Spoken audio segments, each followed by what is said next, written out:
Good evening. Welcome to the Cabarrus County Board of Education October 7th, 2024 work session. The Board of Education has just reconvened into open session from closed session. I'd like to welcome our Teacher of the Year, Mr. Caleb Snell, our board members Brian Floyd, Rob Walter, Keisha Sandridge, our Superintendent Dr. John Kopicki, our Vice Chair Sam Treadaway, board members Laura Lindsay, Pam Escobar, our board attorney William Eisenhower, and our board clerk Lori Furr. We will now move to 4.01 where we will do the Pledge of Allegiance. You will please stand.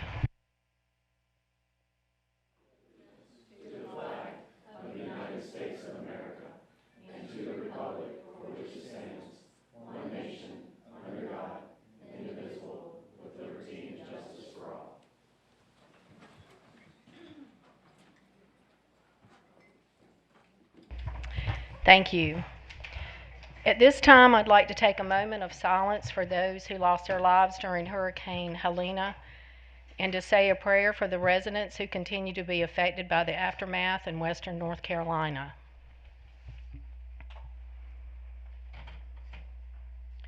May the Lord bless you and keep you. May the Lord make his face shine upon you and be gracious to you.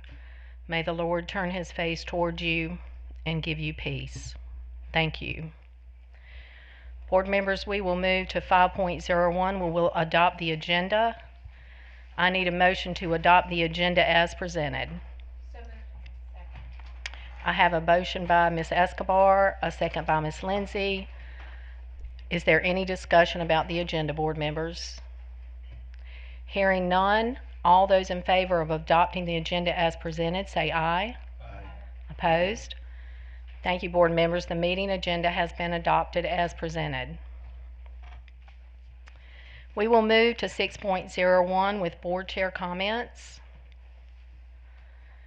I wanted to give an update to the public that on Tuesday, October the 1st, Vice Chair Sam Treadaway and I had the opportunity to visit the North Carolina State Treasurer's Office in Raleigh and attend the public LGC Local Government Commission meeting with our Superintendent, Dr. John Kopicki, Mr. Brian Cohn, Mr. Tim Louder, Dr. Jonathan Bowers, our Cabarrus County Commissioners, and county and city leadership.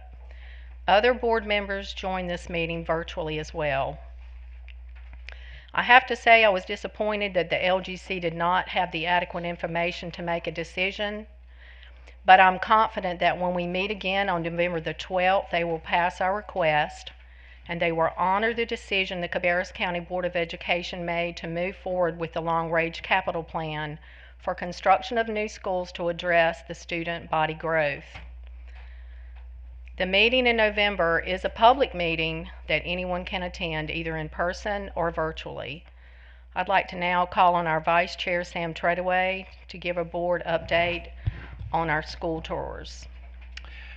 Last week or week before? When was it, Lori? Week before, we had a chance to visit Mount Pleasant High School and Mount Pleasant Middle School.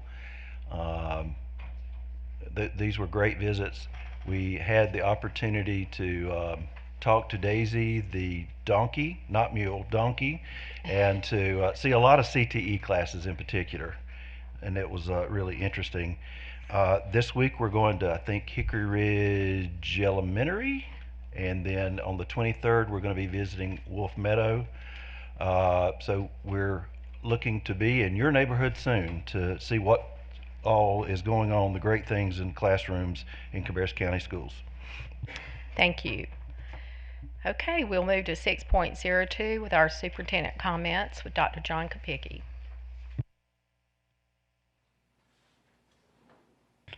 Thank you, Mrs. Adcock. I want to take a moment to acknowledge the incredible outpouring of support from our schools and communities this past week in response to the devastation caused by Hurricane Helene in the mountains of North Carolina. The generosity we've seen from donations, volunteer work, and acts of kindness has been truly inspiring. What makes all of us proud is the way our students, staff, parents, and local organizations have all stepped up. Your actions have provided not just immediate relief, but hope for the future. And in moments like these, we see the true strength of our community, a strength rooted in care, service, and unity. Again, I want to thank you all for your continued efforts and for making a real difference. Together, we are showing the power of compassion and resilience. Our thoughts continue to be with those in our mountain communities and all those who have been affected by this disaster. This month, October, is Principal Appreciation Month, and as we celebrate Principal Appreciation Month in October, I want to take the opportunity to personally thank each and every one of our principals for the incredible work they do every day. Leading a school is no small task. It requires vision, dedication, compassion, and an unwavering commitment to our students, staff, and families. Principals, you are the heartbeat of our schools. Your leadership sets the tone for a positive and thriving learning environment, and your ability to inspire both students and teachers alike is remarkable. Whether it's guiding students toward academic success, supporting student staff, or navigating the daily challenges of school life, you rise to the occasion with grace and resilience. We honor your tireless efforts and the impact you have on shaping the future of our community. On behalf of Cabarrus County Schools, thank you for your leadership, your passion, and for being such a vital part of our success. We appreciate you not just this month, but every day. Reminder to our community that our Futures Fair will take place on October 17th from 6 to 8 p.m. And this is our third annual Futures Fair at the Cabarrus Arena. And along with our annual program Choice Fair, this event also features a career fair, military recruiters, and a college fair with more than 100 colleges on site. Whether you are looking to enroll in a college, enlist in a branch of the military, or become employed right after graduation, I encourage all students and families to attend and take advantage of the chance to engage with professionals and gather resources that will help them shape their future success. We look forward to seeing everyone there. A reminder, the program choice applications for the 2025-2026 school year will also open on October 17th and continue through December 15th, 2024. Information about the application process and all our choice programs may be found on our website. In some upcoming calendar events, I'd like to remind everyone that this Friday, October 11th, will mark the end of our first 9 weeks and will be an early dismissal for all schools except early colleges. And for early dismissal information, parents should check the links section of their Parent Square dashboard or visit the district website. Monday, October 14th, will be a staff development day for all schools. Students will not be in school on Monday. In addition, all early college students will also be out of school on Tuesday, October 15th, for an additional staff development day. Thank you. Thank you, Dr. Kapicki. Board members will move to 6.03 with our attorney comments. Mr. Eisenhower, do you have anything to share with the board? I do not. Thank you. Okay, board members, we'll move to reports. 7.01, our policies for first read with Dr. Sandy Ward. Good evening, Dr. Ward. Mrs. Ward, before you begin, Mrs. Adcock, I would ask that we table the 2 Title IX policies. It's come to our attention recently that there is some language that we need to review there with our legal team. Mr. Eisenhower, any thoughts on that? Yes, that's right, Dr. Kapicki. In reviewing these with Ashley Leonard, who is at Campbell Shatley, we noticed that although we made revisions to tie it to the new Title IX regulations, there were some distinctions between your current policies and the PLS template policies. And so these probably need additional tweaking. So in talking to Ashley, she needs a little bit more time. She's up in Asheville. Obviously has been disrupted the last 10 days here. Asked if we could have more time and table this until the November meetings to give us more time to clean these 2 policies up. They were also without cell service most of the last 10 days, so we haven't really connected on the phone with them yet, so as they're recovering from some of the issues they're dealing with. That's correct.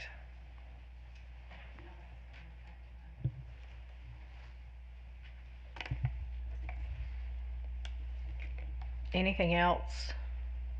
Sure. I mean, it's just if there are any questions specifically about that, most of these changes were more cleanup changes. But like I said, we need more time to incorporate because we made the recommended changes to the existing template policies, but Cabarrus did not have the exact template policies. So we'll just need to more carefully review to make sure these match up, because what happens then is sometimes you change one paragraph, but you don't realize that another paragraph was different. So we want to clean these up. So that's the goal of tabling it for a month. I would like to add that 4023, 7233, pregnant and parenting students also came about through Title IX. So if we are tabling the two, That's we correct. probably need to table the third one, if that's what we're doing. Are you Okay. bringing this back next week? No, the goal would be to bring it back in November. I'm not sure she'll have an opportunity to review it this week to make it for Monday. Ms. Lindsay. So there was an issue that was brought to my attention that I was going to actually bring up based on these policies, because that was the recommendation that I was given. And so since we're not specifically speaking about these policies tonight, some of what I was going to add is also incorporated into some of this and may come up again whenever we do bring these to the board. It's been brought to my attention regarding some of the things that I think that parents do not understand in relation to Title IX regarding transgender students and their abilities to use the restroom. Come on up if you want to.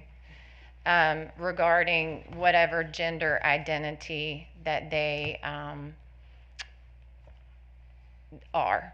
So in discussions with parents, I think it is a concern regarding this, because I've been made aware that there is a Fourth Circuit court ruling that North Carolina has to adhere to, and the ways that we have been able to mitigate this in the past is that we offer a staff restroom to children who are transgender, who want to use, say, boy wants to use girl's bathroom, we offer that as an option, right? That's correct. We offer that as an option. And if the In addition, they have the right to use the mass bathroom and as if well. that option is declined, then they also then have the right to choose to use the girls' restroom. And this, I think, is where the issue has come about, that we as a board, and I think as a school system, need to have open discussion about, so that parents also understand what their rights are if their daughters and their parents do not want a child using the restroom. So this is, I don't know how the best way is to mitigate this, but I think open and transparent conversation about it is the first way. And whether it is we create a policy regarding that if a child does not feel comfortable using the girls' restroom, that they're given the option to use the staff restrooms as well. In conversations that I've had regarding this with William and Dr. Kapicki, from my understanding, Dr. Kapicki felt comfortable that this could be mitigated in a case-by-case basis based on the principal of the school. However, I think that we need to do something that's a little more concrete and system-wide, so that if this does come about, that principals have a policy or something that we have implemented to give them guidance. The situation occurred based on a girl who was not comfortable and then was told that based on everything that they knew, there wasn't anything they could do about it. And that was the answer that was given. And so I just think it's our responsibility to you know, we can't, this is obviously a federal guideline. My opinions at this point, it's not even about my opinion on the situation, it's about what we need to do as a board to help parents understand and mitigate this process. And I think that we also need to be very transparent that this is not just in high school. Am I correct? Miss Lindsay, I want to just stop you right there for just a minute, because I want to make sure, since you're speaking to the public about this, that we follow policy. So board members are supposed to refer any and all complaints to the superintendent or designee, refrain from investigating or attempting to resolve complaints received personally, but instead direct those to the board to follow the board's complaint and grievance process. And so I don't want our public to think that all of the parents need to come to board members. I think it's not our responsibility to take complaints from parents and then try to resolve those issues.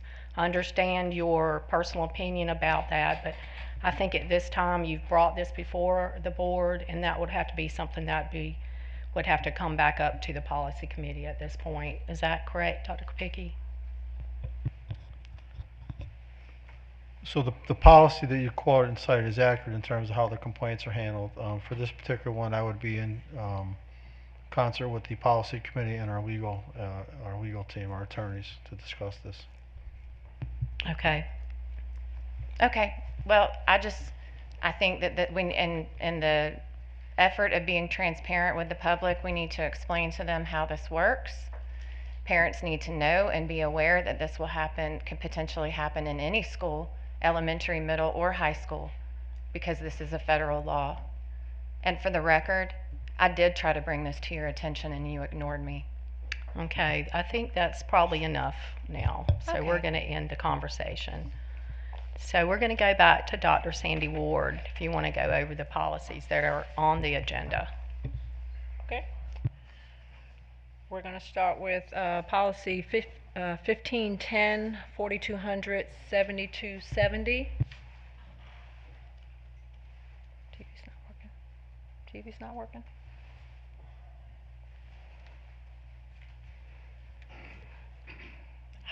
There we go. All right, very good, thank you. So for this policy, a provision was added in section E3 regarding training and recognizing and reporting threats. Another section was added that required threat assessment teams to then investigate threats that come about.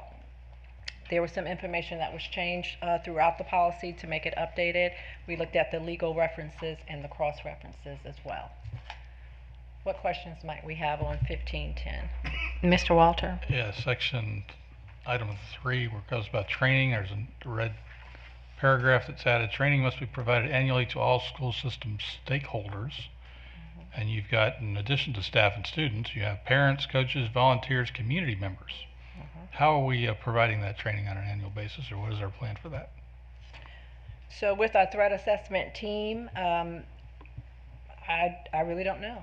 Is So it a I would is it a say website or- staff, students, coaches are taken care of through the school. We have scheduled we call it BTAM, Behavioral Threat Assessment Manual, and we have training on that. As far as parents and community, I'm not really sure of that. So does that need to be in there, or? Well, it's an addition, so this is something that we It's need a to recommend, do. but this is recommended by the, or is Yeah. it required? This is required. So those statements are required, so we have to come up with some way to educate the community on an annual basis. Yes. The That- same way we do on bullying and all Right. that. It would be similar. Dr. Ward took it, basically stated just right there. It'd be similar to how we inform our parents on the bullying, be in our handbook, be in our website. It'd be through communication with our principals. As you know, we use Parent Square, for example, for many of our communications. So we would put on several different communication protocols throughout the district. In terms of training our staff, again, that would come out of the leadership of our school safety team led by Amy Lauder. And we would address a lot of that through our PK-12 meetings, through our principal meetings, through our principal to faculty meetings, both at the beginning and during and end of school year to make sure that we're in compliance with the law. Okay, I mean, I get the staff and I get that, I just, if we're calling it training instead of just information, we might just want to adjust our wording so we can make sure we stay in compliance, because that's hard to document how you've provided the entire community with training every year. Okay, any other questions?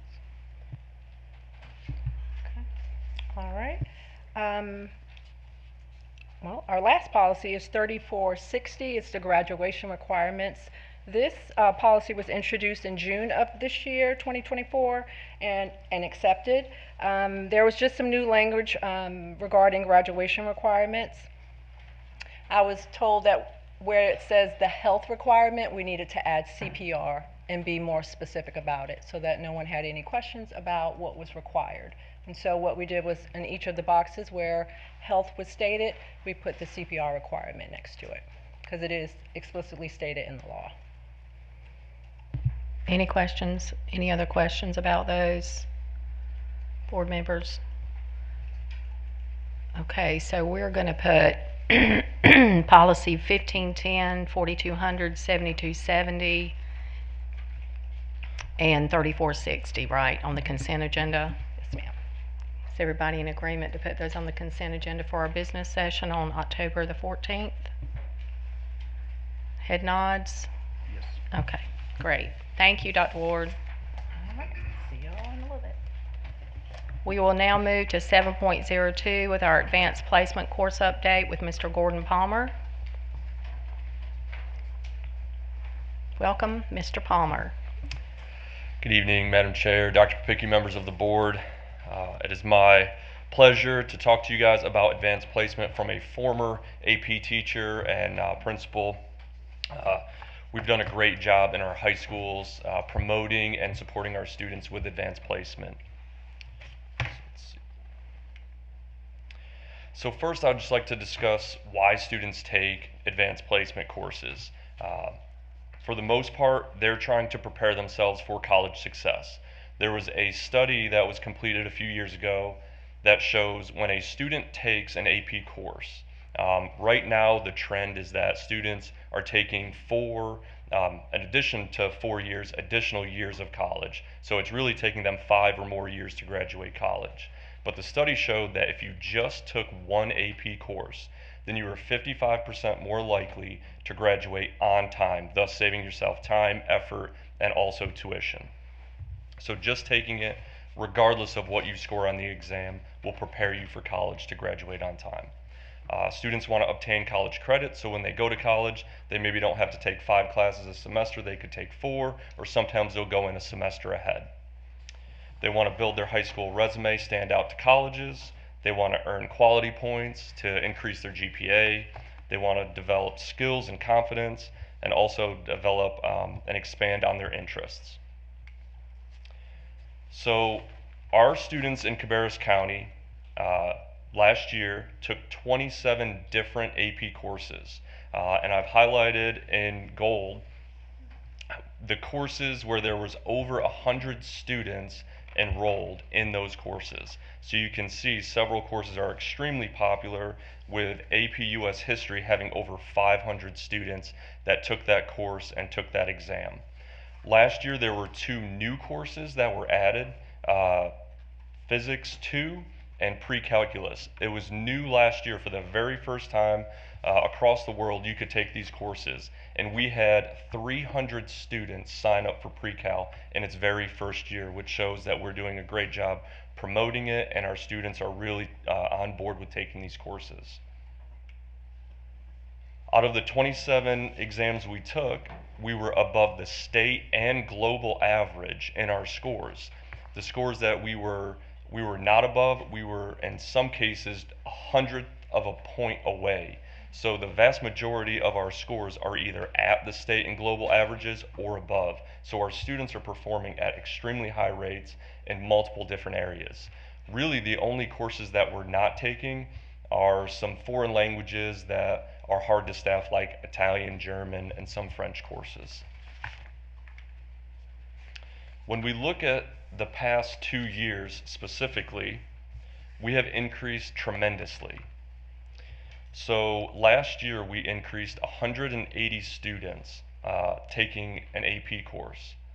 And last year we increased over 500 exams that were taken from the year before. So when you look at over a 2-year span, we've increased our AP students by over 500 students in 2 years and almost 1,100 exams in 2 years, which is really a great testament to our high schools and what they're doing to promote these high-level, college-level courses. Sometimes when you increase the amount of students, your pass rate will decrease because you're offering it to so many more students. That is not the case in Cabarrus County. We have actually held steady at 61% pass rate, and then last year increased at 7% to 68% pass rate, being above the state and national average. When you talk about dollar amounts, we've got 1,986 students that took an exam last year. The students took 3,856 exams, and with a 68% pass rate, if we're looking at the University of North Carolina kind of average tuition rates, that's almost $2 million in savings. If you look at it from one of the highest rates at Chapel Hill, you're looking at over about $2.2 million in tuition savings. So that is a tremendous job for our students, a lot of cost savings for our parents going to Cabarrus County high schools. In addition to that, we have not decreased our CCP courses, which is our dual enrollment in college. We have 3,591 CCP classes taken last year. So if you're really kind of doing the math in tuition, that's over $2 million. So when you're looking at like a Chapel Hill rate, you're looking at almost $5 million between AP courses, CCP courses alone. And if you look at a private school rate, you can probably double or triple that amount that students are saving. We also have 2 international baccalaureate schools, which are not even counted in these numbers, which are, again, college level courses that our students can take. So, as you can see, we have a large amount of our students, anywhere from 23 to 28% of our students taking AP. I was reading a report from My Future NC, and even with CCP courses, we are crushing our competition, our regional zone, because in that report it said 69% of our students are taking CCP courses, where even Union County is at 32% and CMS is at 22%. So as you can see, if you have a student in a high school in Cabarrus County, they have lots and lots of options to get college credit, to get college experience, and also to save you a lot of money. And I'll take any questions if you have any. Any questions, board members? Mr. Treadaway? Do we have any courses with the expansion, after the expansion, that we're doing virtually, or because they don't make? Do you know offhand? So occasionally, if we have to utilize a system like NCVPS, we will. A lot of our students that take AP courses, they're trying to maximize their schedule as best as possible. So they'll be in CCP, AP, in multiple courses. So if there is an area where we feel comfortable that they're going to be successful as a virtual learner, we'll allow them to take it online just to maximize their schedule. So if we only have 1 or 2 sections of AP US and they need a 3rd block and we only offer it 1st and 2nd, then we'll allow that. Any other questions, Ms. Sandid? I'm sorry, Ms. Ms. Escobar. Thank you. This is fun to see. The kids are doing so well, especially when you increase the pool. That's a big deal. Question, what kind of support do we provide our students to get those credits in college? Because sometimes you say Chapel Hill, from what I understand, Chapel Hill isn't the most accepting of some of these courses. They still want you to take their courses. So how do we help our seniors when they become freshmen at some of these schools? Do we have anything in place for that, so that we're making sure that if mom and dad, get to keep the money? So there's a couple of different pieces to that I can speak on. For CCP courses, if it is a state school and they take it through RCC with us, then that state school has to accept the credit. So that's number one. With AP courses, typically you'll have to score between a 3 and a 5. Something else to mention, when we increased that 7%, we didn't just increase our level 3s. We actually increased our 4s and 5s.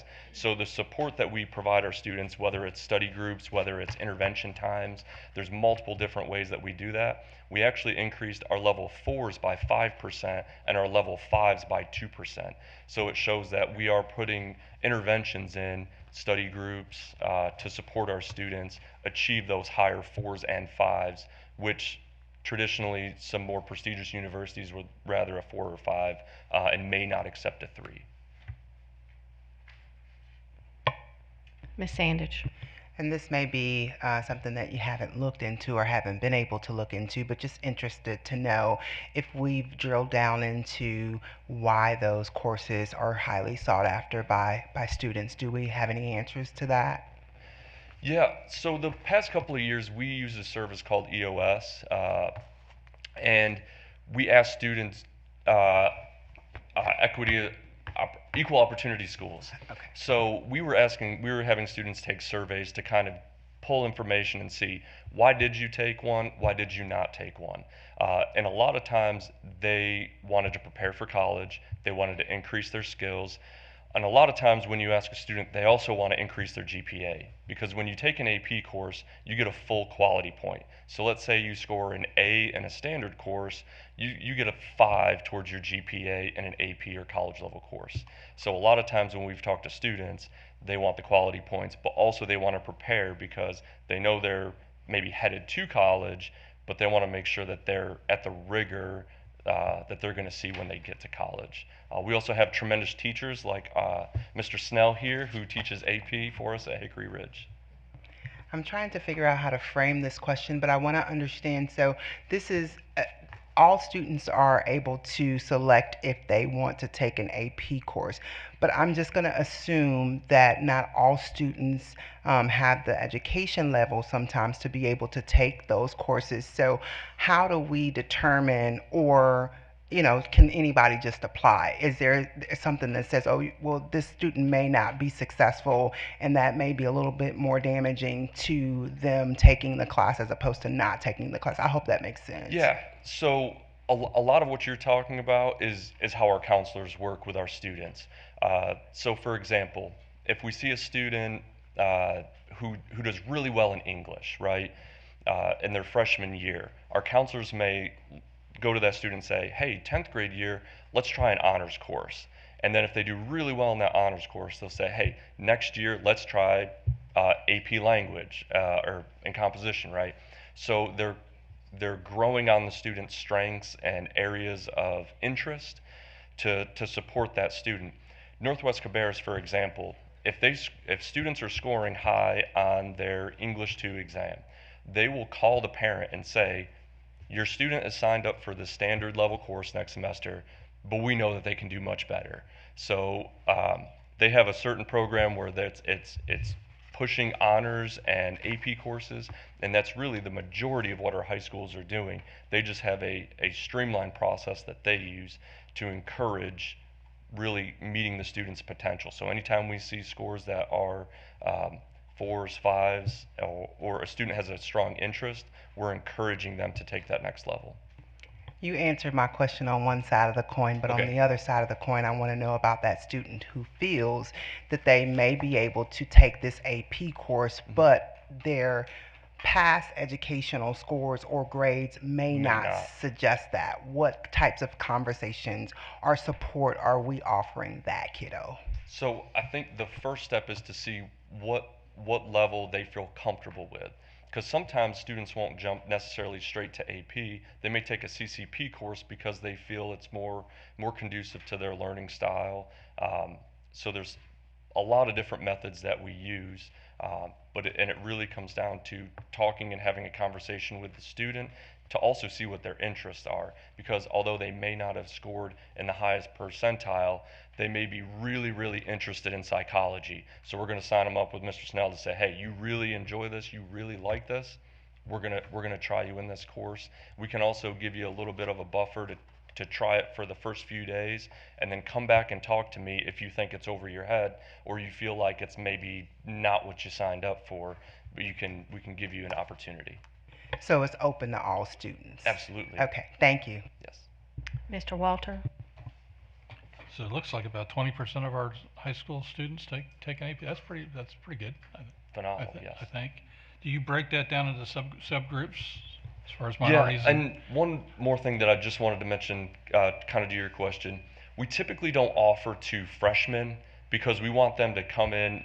It's also a transition from they're getting adjusted to high school. So typically we don't offer AP to our freshman students just because they're adjusting to high school life and all the differences. But outside of that, we open it to pretty much every student. Demographics. I'm sorry, follow up. So is it a case by case basis for freshmen or just no? It very rarely, I Okay. would say, do we. But we have some students who are extremely accelerated. There's one student at West who was basically took pretty much every math course we could offer by the 9th grade. So we had to offer Central Piedmont Community College as a 10th grader to take advanced calculus. So there are some rare cases. For the demographics piece, we have about 24% of our Asian population is enrolled in an AP course, 13 to 17% of our African American, 12% of Hispanic students, and 43% of our white students, which is fairly aligned to our high school demographics, although we are a little bit, we are increased for our Asian population, as in high school they range from 7 to 8% of our high school demographics, and then African American and Hispanic students we were a little bit low, so we want to make sure that they are represented in our AP courses. Are we seeing growth with those groups too? Or? Yes, and we've Okay. actually seen for AP not as much, but for CCP courses it's kind of the inverse. They're taking a lot of CCP courses, which are, there's also more offerings as well for your interests. Thank you. Any other questions, board members? Okay, thank you. Before we bring up the next one speaker, I'd just like to say to our board members, I see people texting on their phone, that is not allowed during a board meeting. Mr. Eisenhower, can you tell us what happens if somebody's phone is asked for text messages that are being delivered during a board meeting? Sure. So text messages would be then susceptible to a public records request potentially. Okay, thank you. Just want to make sure board members know that. We'll move to 7.03, which is our audited 2023-24 financial results with Mr. Penn.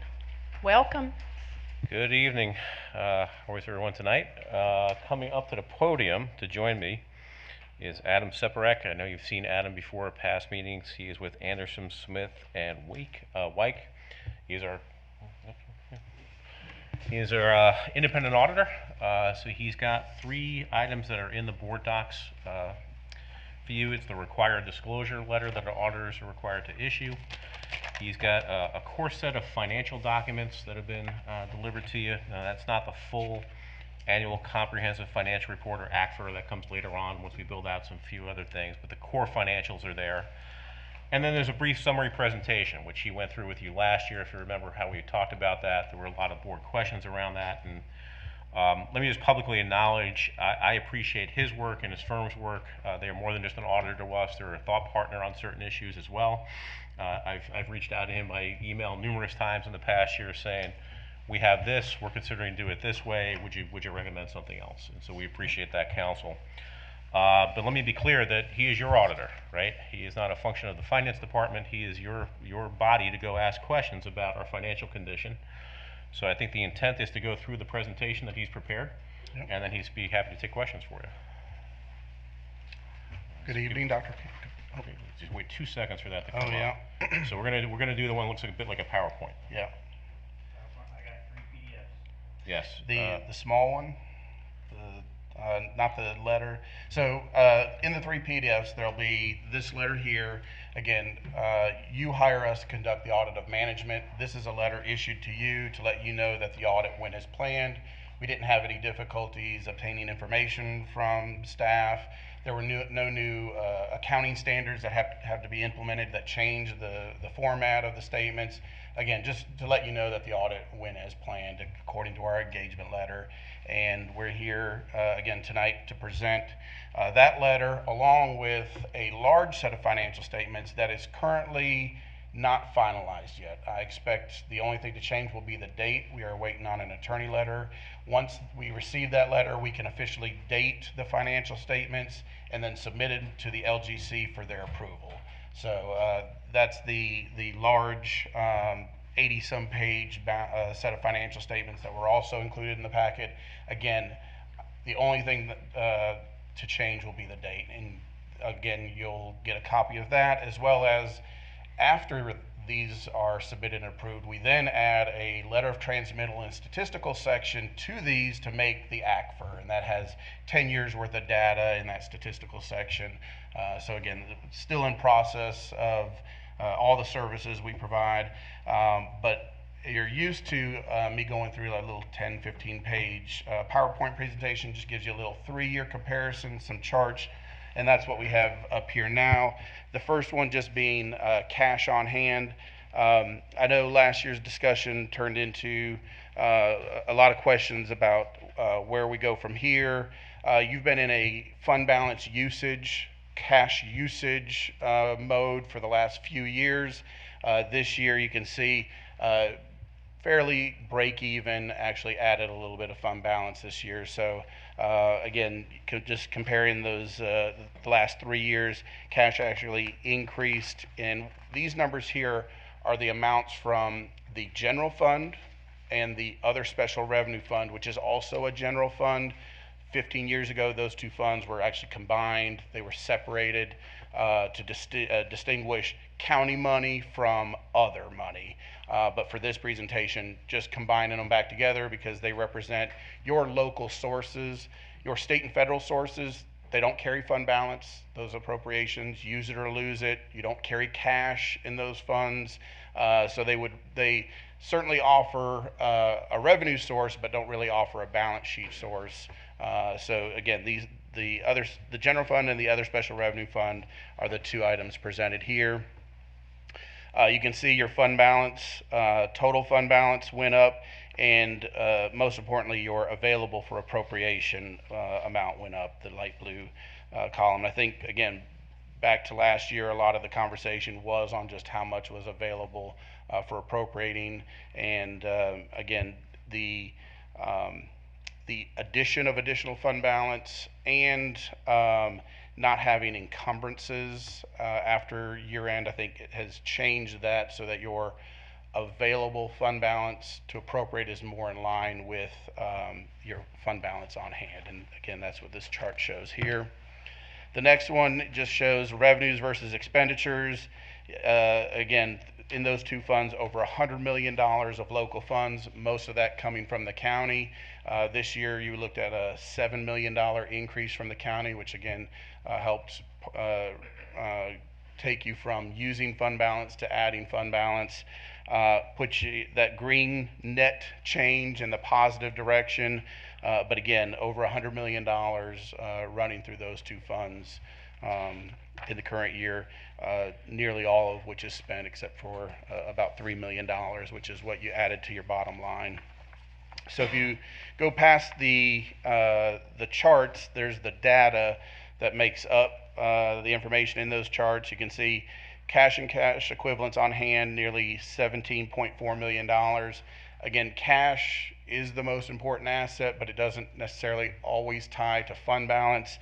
One of the big changes in your balance sheet, cash remained the same, but your liabilities went down $4 million.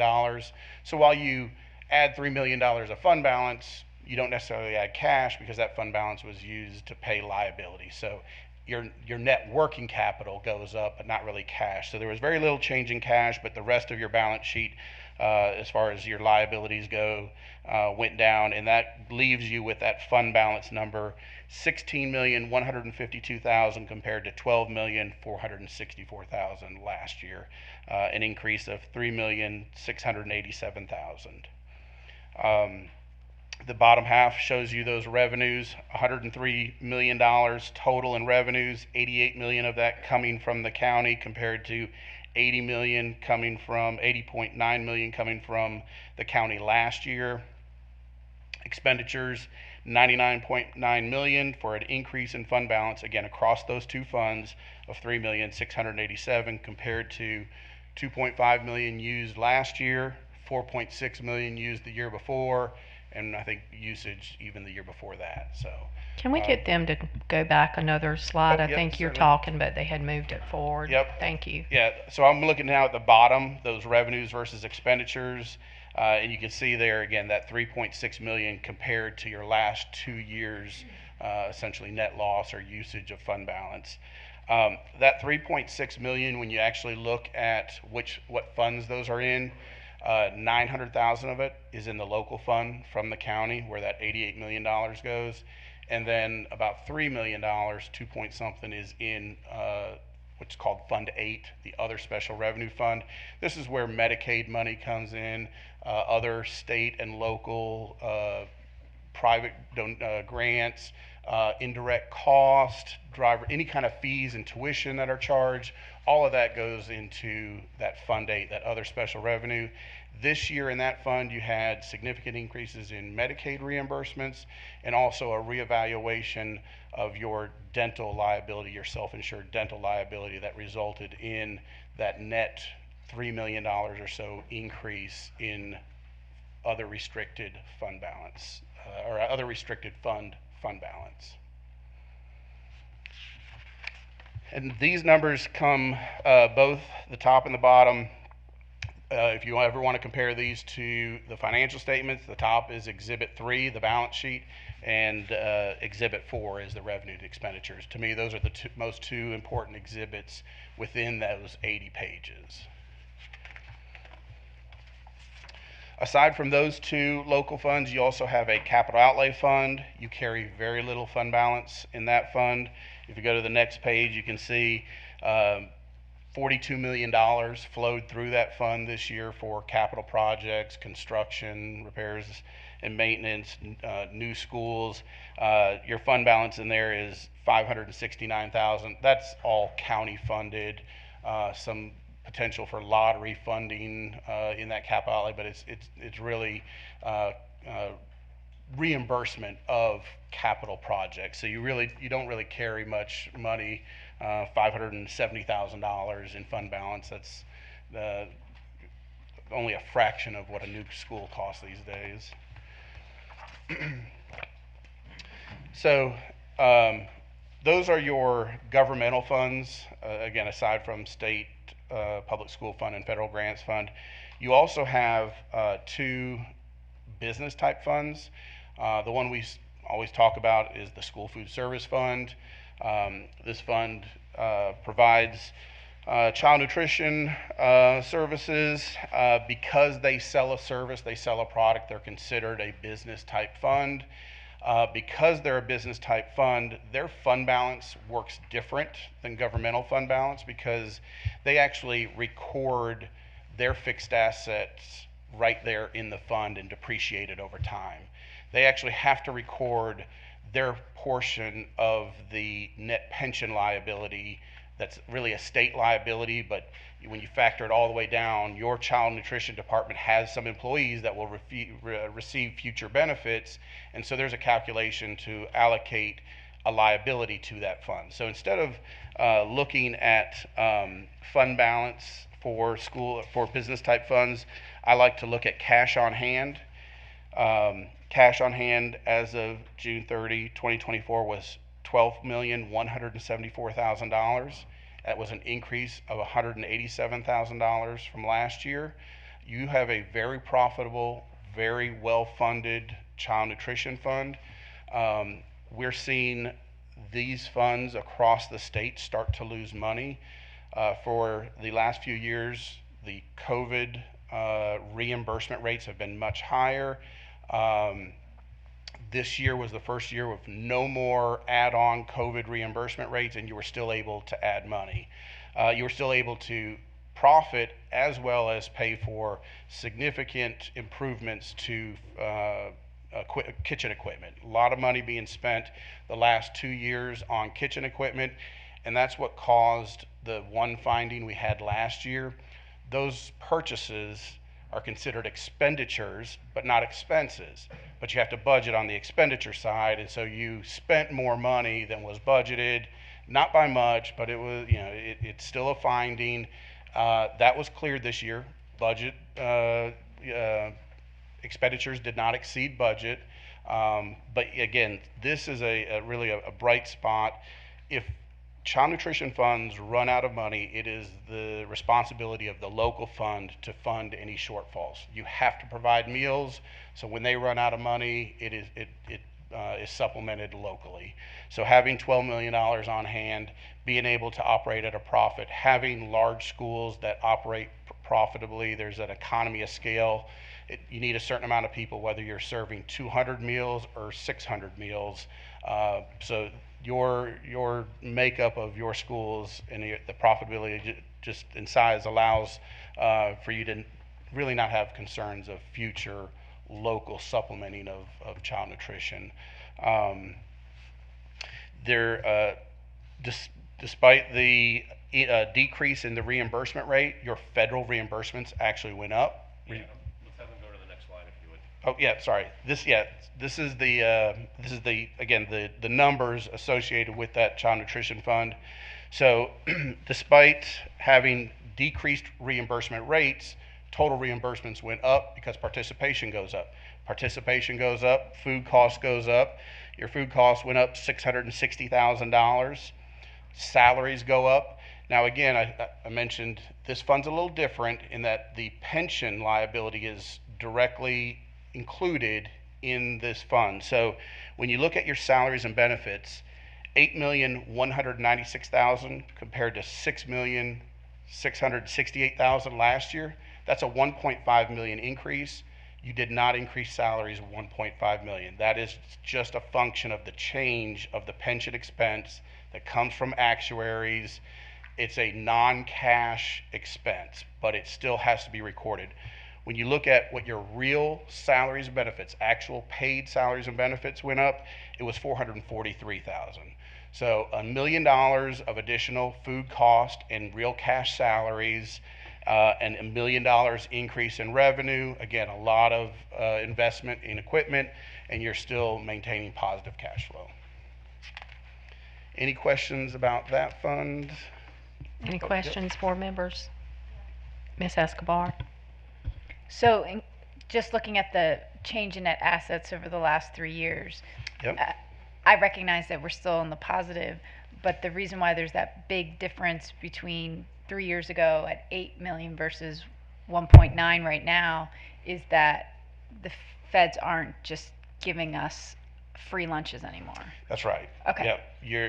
You are now in your pre-COVID operational status where now a lot of kids do eat for free, combination of federal reimbursements, sales, but yes, kids who have to pay for meals are back to paying full price. There's reduced price menu food served or lunches and breakfast served, and then there's free. And so during COVID, for 3 years, all kids ate for free. Last year, it went back to some kids ate for free based on their status, but yet you were still receiving higher reimbursement rates for those meals. You get a reimbursement whether it's for a paid, reduced, or free meal, but those reimbursement rates even last year still had a little COVID component to it, and they're actually lower this year per meal than they were. So your increasing revenue is a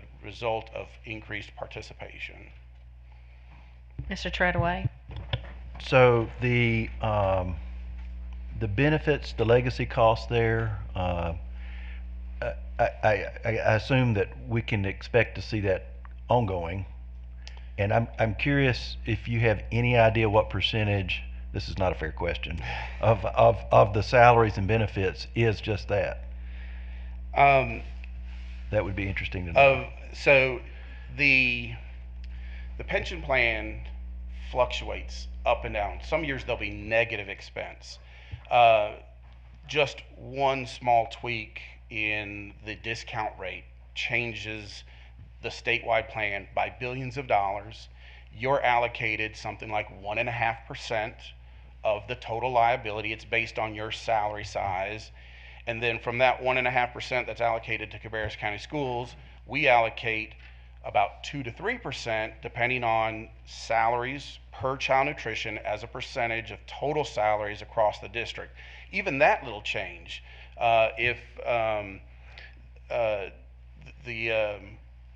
any increases in state and federal pay might decrease child nutrition's percentage. Child nutrition gets a bump up in pay, their percentage. So even those small tweaks can cause pension expense to go positive or be negative. But the biggest component really is the actuarial analysis on discount rate, future investment portfolio income.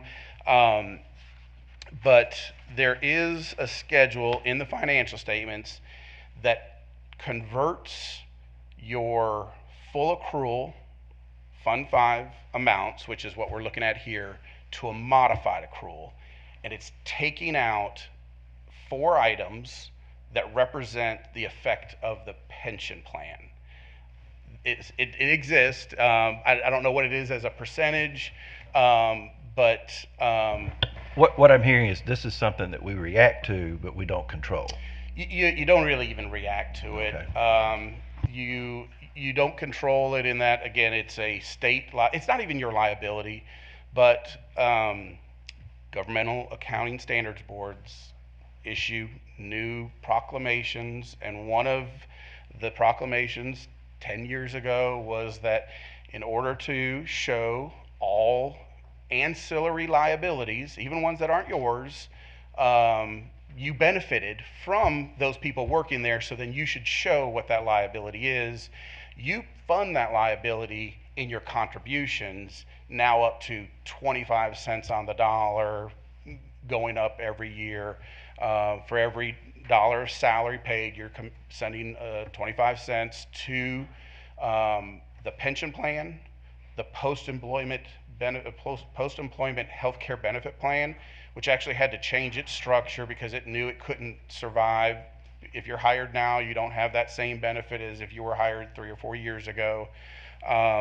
So those pension plans are giant entities that are not your liabilities, but you have a representative liability shown on your statements. And that's why I go back to cash. That's the easy number to figure, and that's really what your available fund balance to appropriate is calculated on. For Fund 5, for child nutrition, you are able to appropriate working capital, cash minus current liabilities, and that's what you're can appropriate. That is more important to me than the actual fund balance number. Ms. Sandage. So, you said there were 2 services. I'm guessing the other one is going to be Kids Plus. Yes, Okay. after school care. Okay, thank you. So when I look at this positive cash flow you said that we have, is that as a result of, I'm sure there's many things, but as a result of us increasing the prices of meals? No, the increase in food sales, your food sales actually went down. 5.2 million compared to 5,085,000, so a slight decrease in food sales. It is the federal reimbursements that went from 13.7 million to 14.7 million, and that is just more kids getting free and reduced lunch, increasing that participation. You have several schools where all kids eat for free. I mean, there's all kinds of factors playing into which kids are paying for meals and which ones aren't, but that federal reimbursement rate is from all meals, but mostly free meals. So I guess what I'm trying to understand is, did we need to increase student meals? Because we did that because we understood the prices were going up for food for us. So in response to that, we needed to increase meal prices. Yeah, and I'm trying to make that make sense. There is a requirement called the lunch equity calculation that requires you to raise prices. Now, there has been a postponement of that for the COVID years, I think even last year, but you will be required to do a calculation to make sure that the cost of your meals, or the price that you charge for your meals, covers the cost. And if it doesn't, you're required to do a 10-cent minimum increase every year until it does. So there is federal guidelines requiring you to cover the cost of meals. And then again, it's the board's decision whether to increase those prices or fund it locally. So if the calculation for what you need to increase prices on, because they'll never say go up 60 cents. It is small increments until you build to what the required price is. But if you choose to not increase prices, there's a calculation where local actually pays for that amount by just simply writing a check. So yeah, it's not arbitrary that you have to increase prices. It is one of the federal requirements under that program. So if somebody says you didn't have to increase lunch prices, then what would be the response?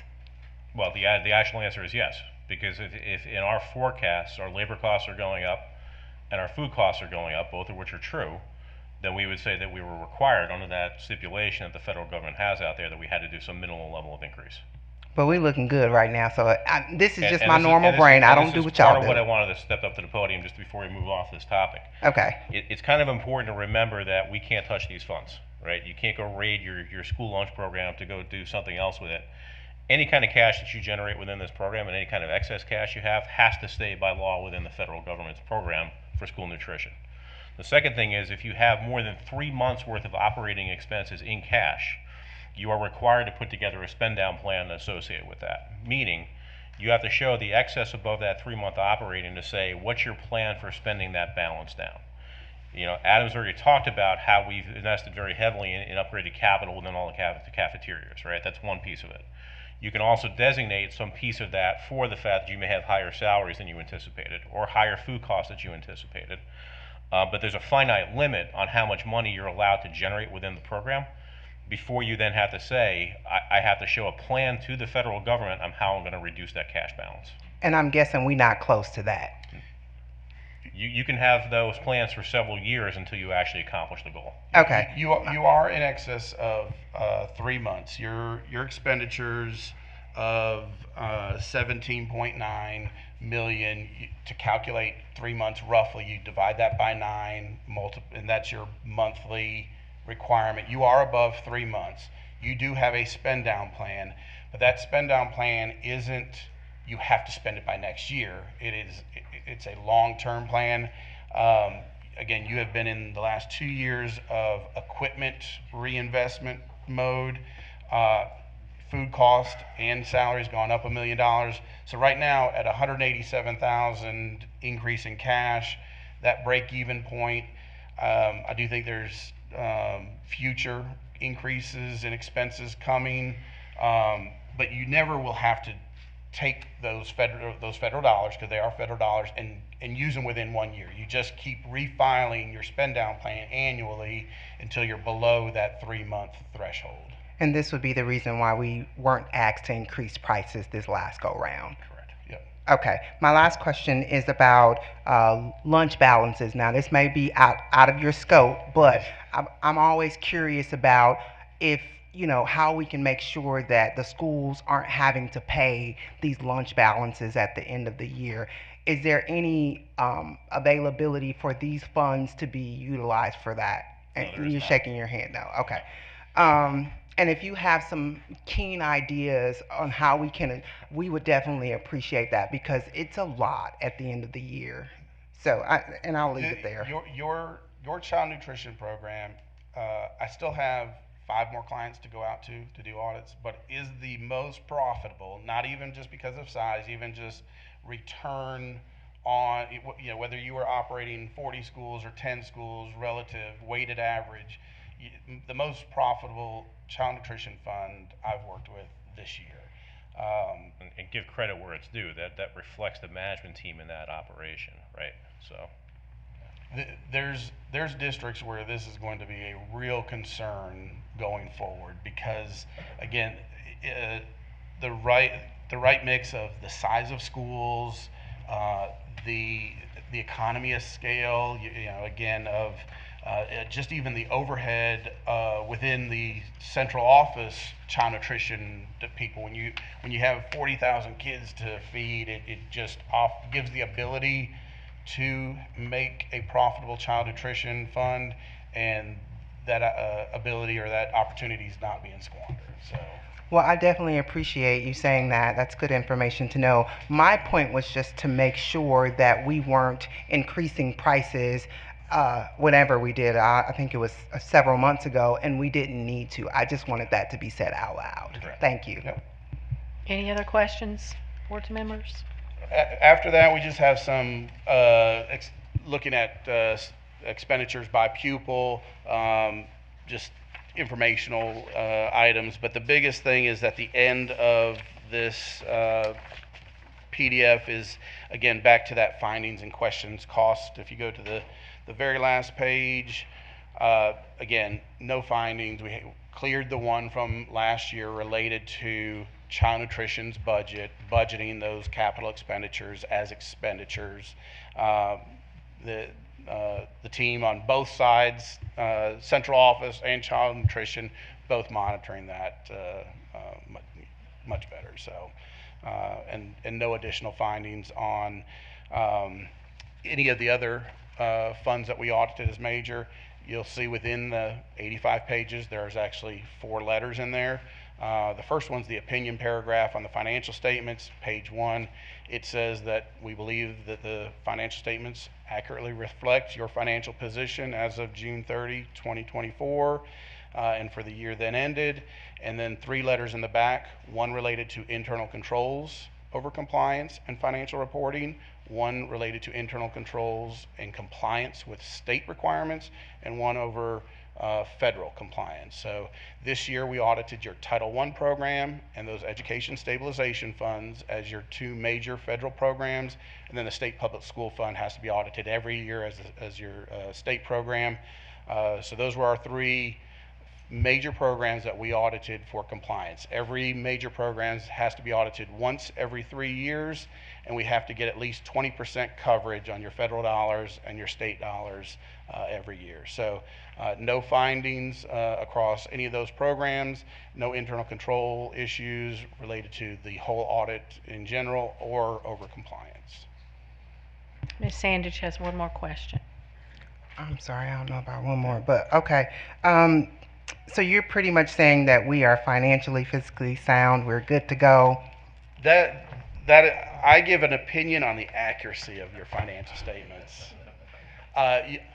From a perspective of working on 500 school audits over the last 20 years, you're in a much better position than you were last year.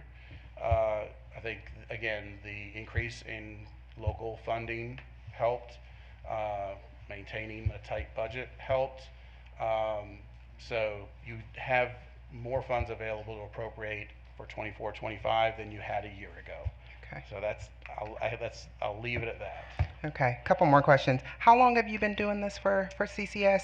My first year working on the audit was 2012. Okay, and then how often does this audit occur? We're on site twice a year, but it's for every fiscal year.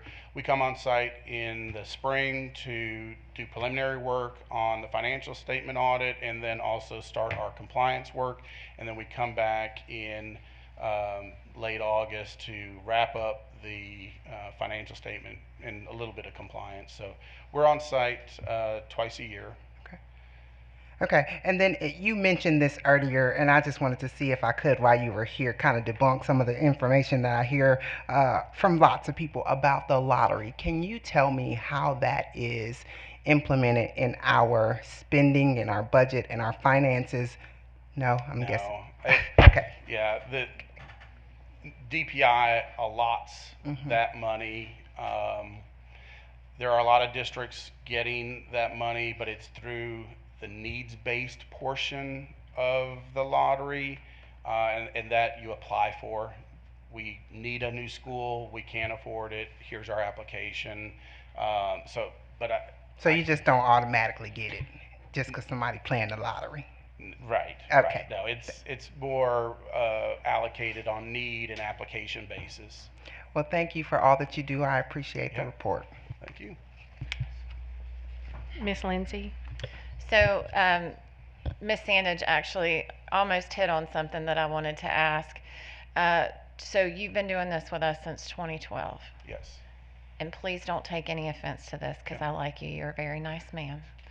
Are there certain guidelines that we are supposed to, having the same auditor for a certain period of time? I don't know what those guidelines are, but you've been doing this with us for a pretty long time, and I didn't know if at some point we would need to switch to another auditor to get a different set of eyes and perspectives on it, or how The only does that work? requirements are to bid it out, and we've done that 3 or 4 times. And you take the responses to your request for proposal and compare whoever has sent in a bid and determine who your best choice is. Our firm, we do 90 of the 115 school districts in the state. I've been working on them for 25 years. I think when you compare our firm to the audit teams that would be sent out from other firms, the difference in experience, I think, comes across on those RFPs, those responses, no different than a construction contract. Yeah, we go through the required process of bidding it out when it's required. I just want to chime in on that a little bit as well. You know, Adam's the face you've seen up here for many years now at this point, but Adam rotates his team on who comes through here for exactly that reason, is to make sure that there's a different set of eyes that go through this process from time to time. So it's not always the same team that comes back every year. And for exactly that reason, because you may have a different auditor who's working as a staff auditor within his firm may turn up something that had previously not been seen before. And I think people need to understand and know that when there's questions, because we do see you every time, and so. That's right. I've audited through 3 superintendents and 3 finance officers, and and the audit is still the same. It's a grueling, intrusive process, and sometimes the answers are not what they like to hear. But we. Again, our firm has a large reputation that rides on conducting professional audits to school systems statewide, and we're very proud of that service. Again, we've had multiple team members on site. I think one difference with our firm is I'm a partner in the firm, and I am on site every minute that every member of my staff is, and that's not the case when you go to larger firms. So there's a large base of knowledge that comes with being here year after year. But yeah, we certainly welcome any chance that we're required to conduct a response to a proposal. And I think we're still under contract for another year or 2 under the last RFP. But yeah, it's good to see you all again. Thank you. I do appreciate it, and I do appreciate all the work that y'all do for sure. Thank you. Appreciate it. Okay, we'll move to our items for consent or action. We'll go to 8.01, the incentive compensation structure for bus drivers. Good evening again.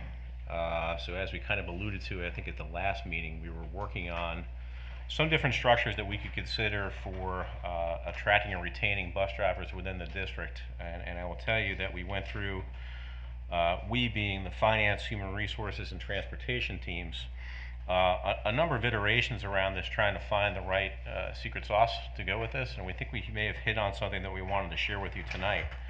And that was really to drive 2 different outcomes. One, increasing the number of applicants to become new bus drivers for Cabarrus County Schools, and part 2, increase the retention of our existing drivers. You need both, right? You can't have a big hole at the bottom of the bucket, because no matter how fast you fill the top, it's just going to keep running out, right? So after considering a few concepts that we thought didn't work for a few different reasons, we've come up with one, and it's got 3 components to it.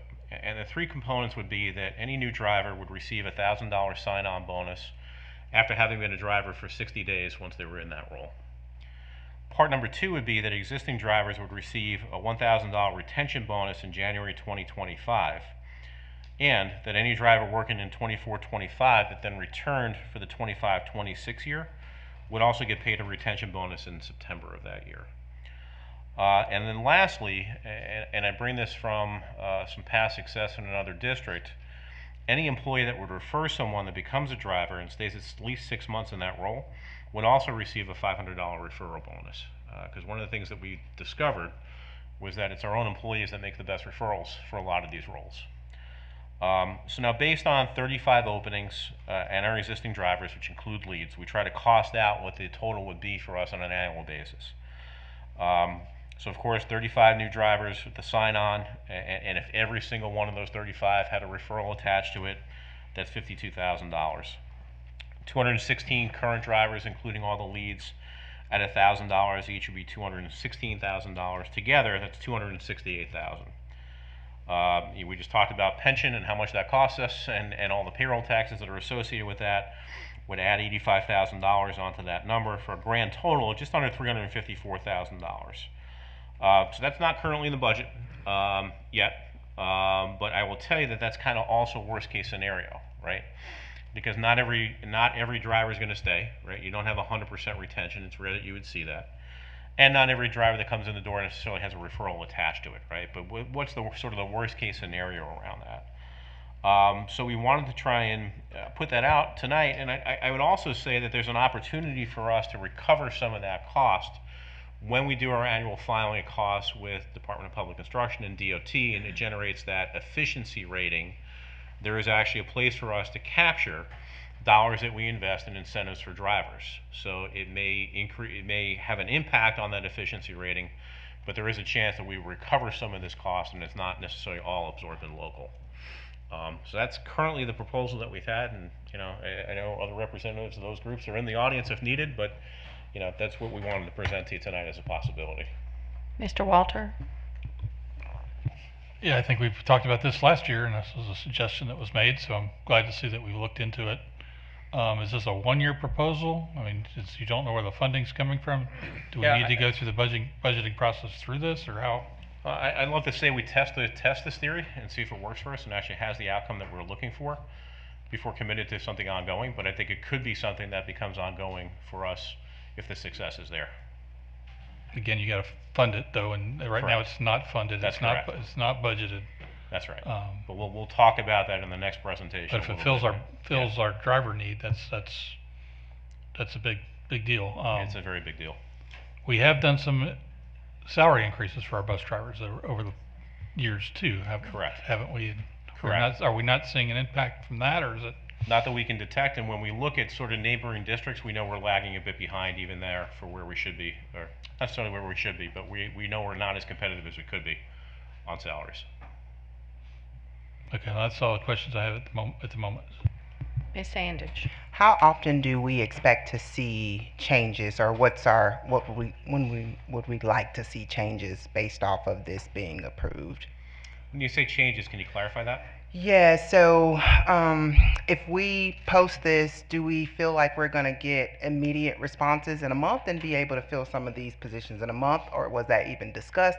You may not know the answer to that, but I would hope that we would hypothesize and say, if we do this, we think we could maybe fill half the positions. Well, I think the good news is we're good about tracking data, right? So we know how many people have applied for bus driver positions in any given month for going back for an extended period of time. So we know what the run rate is for that. We can look at them to see if there's an inflection point once we have this out there to see if it's actually driving the behavior that we want. I'm certainly hopeful that it's immediate, but not having put it out there before, I can't say for sure if that's what's going to happen. And then there have been several other presentations to us about additional funding for staff, and I just want to make sure that we capsulate that, and then also say that the reason for this is because there is a dire need for bus drivers. That's exactly how it was presented, and we were challenged to try and find a way to resolve this. Thank you. Any other questions? Ms. Escobar? I just want to say thank you for thinking about retention, because while we do need to attract people to come here, we need to hold on to the good people that we got. So I'm so thankful to the bus drivers. They are working really, really hard. We appreciate the double runs, the triple runs, the filling in when people are sick. Kids are still getting to and from school every day, and we take a lot of kids all over this county every single day. So anyway, just thank you, bus drivers. If you could join in our team, then you would make their lives a little bit easier. But I appreciate that. And I'll just echo what Keisha said, or Miss Sand just said, which is, it's not that we don't value all of our staff members and we can't necessarily afford to give everybody a raise. But I think every staff member will benefit if we have these bus drivers there, because people are filling in ways to watch our kids while we're waiting for buses. And so it will help everyone. It'll make the school a better place if we're getting our kids to and from school on time on a regular basis. Yes, Mr. Floyd. This may be a little off topic, so this might be more of a Mike question. This is not so much to this request, but on the subject, I want to also point out that we're currently, when we hire potential drivers, they're in the queue, all right? And when they're in the queue, we're doing something with them, right? I know the answer to that. I'm setting you up to tell everybody. Yeah, so the folks that are in the queue, we're doing a couple of things. One, we're paying for their training, so the training that they have to have through the Department of Transportation. But we're also employing them as transportation, what we call transportation safety assistants or monitors. So those folks are able to come on with us into a role as soon as they apply and clear the background checking processes while they do their training through the DOT to be able to drive a bus. Which helps them get ready, but also helps the existing bus drivers on the bus.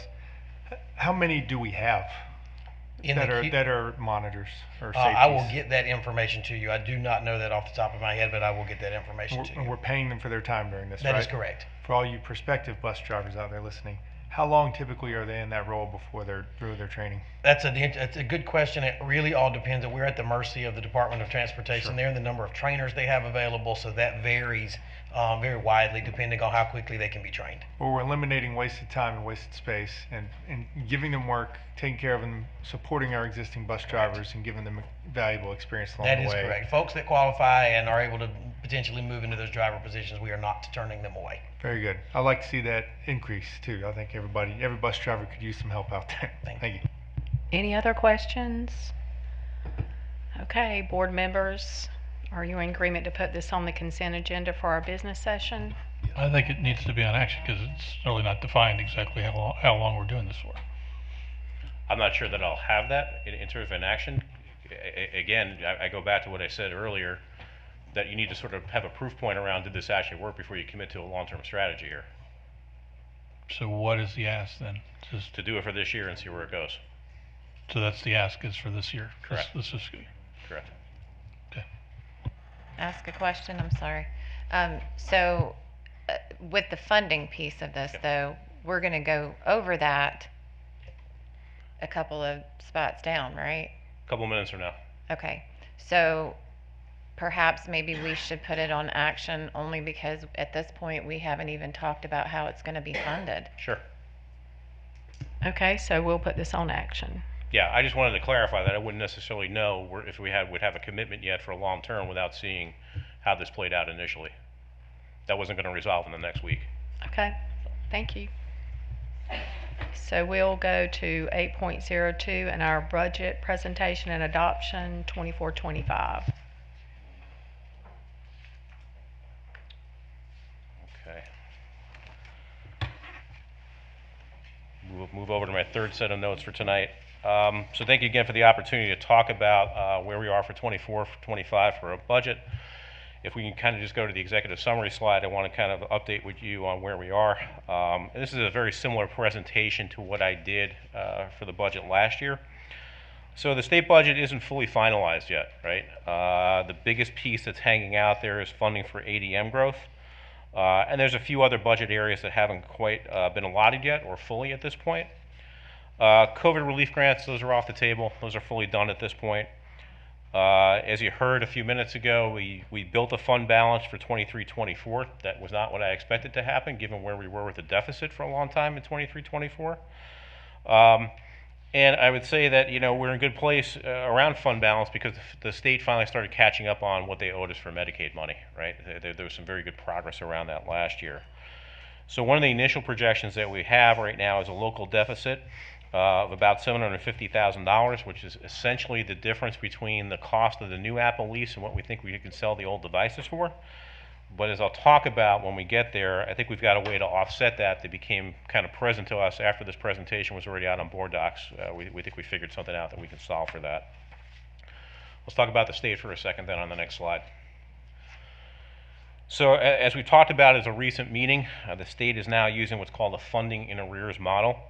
So we've taken in total funds and allotments versus of $251.1 million. The final 23-24 picture was 255.4. The state initially allotted us based on 34,984 students. That's basically where we were at this point a year ago. So funding in arrears, it's now a look back to the prior year as opposed to a projection of where they thought your enrollment was going to be. I will tell you that as of day 31 of this year, we're at 35,273. As of day 37, we're at 35,319, and we're all waiting to see where we are on day 40, which I think is tomorrow, right? And you can kind of see the history here of where we were at day 40 over the past several years. Take out the COVID blip, and you can see that we've added about 3,400 students over 8 years. So the rate of growth has been tremendous over that time frame.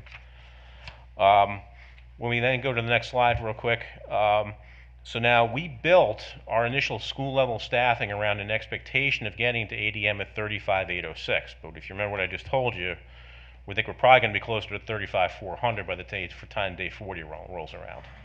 Now, we think that there will be additional funding that comes out as a result of that ADM growth. Let me take you through the whole scenario here.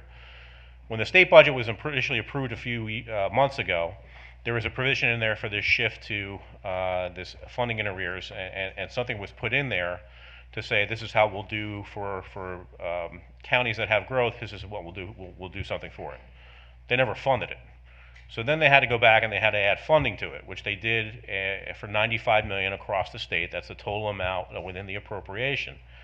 However, it's linked in with the same bill that went to the governor that's got the increase in the opportunity scholarships, which of course was vetoed. So as of right now, technically that $95 million doesn't exist. So what we're hopeful for is that, I believe it's this coming Wednesday the 9th, when the legislature comes back into session, the veto override potentially for that bill would then create the $95 million worth of funding. That said, we don't know what the actual amount is that we're going to see around that, because the $95 million was a statewide appropriation. They've signaled to us that there may be a need to do a pro rata share of that $95 million if other counties also have growth. So you now know the full extent of the information I do on that topic, and we're waiting anxiously to see where that goes, because by my estimate, that's worth somewhere between $2 and $3 million for us. It's not an insignificant amount of money.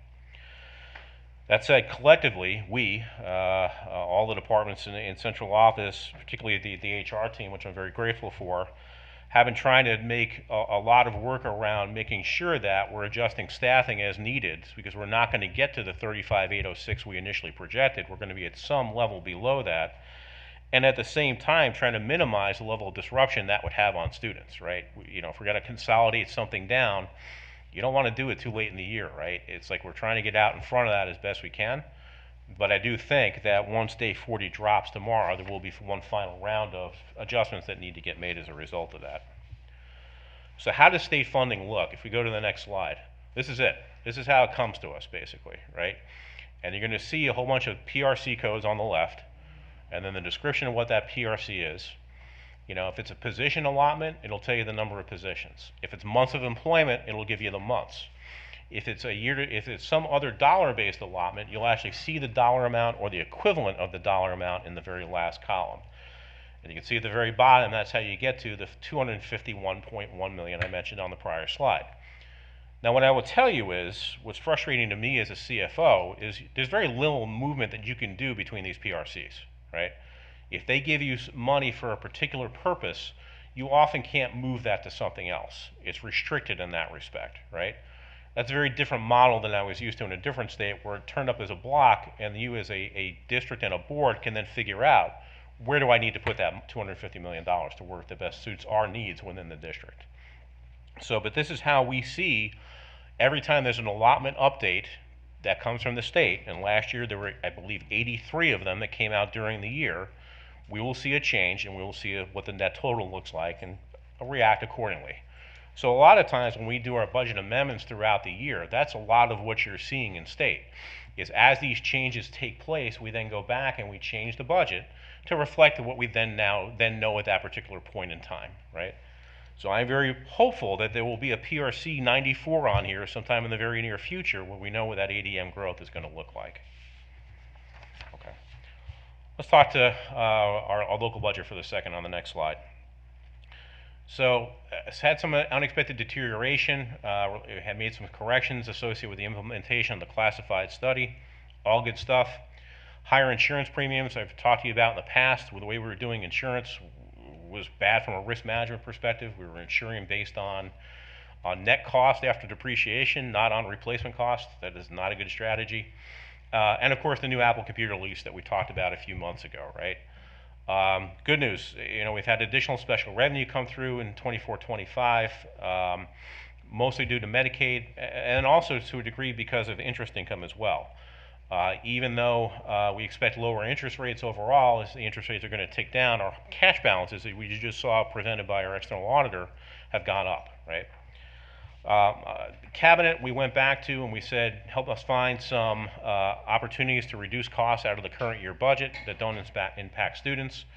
We identified approximately $725,000, but as you'll see when I actually present the budget amendment, the initial budget amendment, projected deficit within local $762,000. And I'll put a big asterisk in front of that to talk about, as I said, I think there's some opportunities to work around this. What's not in the local budget so far? Well, we know we have about a $1.3 million need for additional Chromebooks to fund this year because we did not get funding for computers from the county for this year. The bus driver incentive compensation I just talked about, $354,000. At some prior meeting, we talked about an increased athletics and fine arts stipends with a maximum annual cost of $457,000. And then there are a handful of changes that still need to be made where people have requested a relook at where they were placed on the salary study based on past experience that either didn't turn up on their application or wasn't fully vetted out in where they were placed when they were initially hired prior to 2015. All those things are, as I said, not in the budget so far, but I think we have a plan for them that I'm happy to share with you. So talking about fund balance on the next slide real quickly, you heard Adam allude to this, right? This will be the first time in 4 years that we built fund balance in 23-24, tune of about $1 million. The fund balance at the end of 23-24 was $9.8 million. The unassigned portion, that's really the part you can go spend, is about $8.1 million. So that is a pretty significant change, as you'll see, from 23-23, and a pretty dramatic change going back all the way through to 2020-21. The additional details at the bottom are essentially the same I had on the slide last year because I think it provides important context around where we were historically. So I just left those verbatim for consideration and for those that may be seeing this for the first time. Let's talk about potential use of fund balance on the next slide. So our new board policy 8101 suggests that we should hold a fund balance of 4% of the adjusted local budget for the most recently completed year. That's $3.3 million is what that fund balance would, that 4% would recommend. I just said to you we have 8.1. So in theory, you have capacity for spending up to $4.8 million in this fund year to appropriate it without violating the new policy and with keeping $3.3 million on hand for any kind of contingency that you may have down the road that's yet unidentified. What we would recommend is $700,000 for the additional net unfunded portion of the Apple lease that I've referred to. We would suggest that there's a real need for an ELA curriculum that does not exist right now, and we would start in grades 6 to 8, worth about $2.8 million. And lastly, $1.3 million for Chromebook devices due to a lack of accounting funding. Now, what you'll never hear me say, come up here and say, is to use anything coming into a fund balance or something that's going to be ongoing cost. That's a bad strategy, right? But what are your big one-time items that you could potentially do to use fund balance that potentially change the trajectory potentially of where you are, both from a financial perspective in the current year, and I would say for ELA curriculum for the next decade, right? Because we have never been successful in putting on a request for curriculum items in an expansion budget request to the county and getting it funded. It's never happened. I went back and looked, right? So at some point you got to think about what's the best use for your fund balance, and collectively as a management team, these are the items that we've decided to recommend to you tonight. Now there's not a decision to be made on that, right? This is just a recommendation going forward. Now what I would tell you is the ability to use that $700,000 for the new Apple lease would unlock our ability to implement separately both the bus driver incentive and the stipends for both fine arts and for athletics in this current year. That's a one-time sort of thing that gets us through this year. We would then have to request the funding in a follow-up year to extend that going forward. But it does give us the opportunity to implement that the year if that's the board direction the board wants to take. Okay. Can you repeat what you just said? Yeah. Well, so in the existing budget, as it's presented with a deficit, includes that $700,000 difference between the Apple cost of the lease right now and what we anticipate receiving for selling off the old Apple devices that we have. If we were to use fund balance to cover that $700,000, it would unlock the ability for us to move forward with the bus driver incentive and for the athletic stipends and the fine art stipends. Okay? However, that's this year only. We would then have to go back to the county and say on an ongoing basis, we want to make sure we include these bus driver incentives and we want to make sure we include these fine arts and athletic incentives. So, but that's the way the dominoes sort of need to fall in order to make both of those work within the scope of the current year without further adding to any deficit that we would have, right? So again, that's not a decision that's got to be made tonight. It's just something that as a management team we identified as sort of where we felt the top three priorities could be for utilizing fund balance. Let me go on to federal on the next page. So you're going to see that federal funding, we're projecting a slight decline from where we were last year. If you look at the 4 federal entitlement grants, Title I, II, III, IV, the awards are going to come in at about $6.2 million so far versus $6.5. The biggest change was in Title II, which is targeted at teacher enhancement, was down about $200,000 year over year. IDEA, Individuals with Disabilities Education Act funding, is $7.3 million in 24-25 compared with $8 million in 23-24. There was some additional allotment that came through later on in the year within IDEA that we're not necessarily sure is going to repeat this year. But then again, essentially all the COVID relief grants are now gone. Any remaining funds that we had have been encumbered, and now they need to be liquidated, meaning if you created a PO, you've got to spend out and pay the bill and eliminate the PO, right? But COVID's all done at this point as far as funding goes. All right. So let's look at that visually on the next page where I broke out each of the federal grants that we have, the big ones. And so you see the grant title in the left column, what that grant is designed to support, what we've gotten each of the last 2 years actual, and what we know so far about our 24-25 and the relative changes down the list, right? And you'll see, as I already talked about, the 2 big changes are in Title II and IDEA.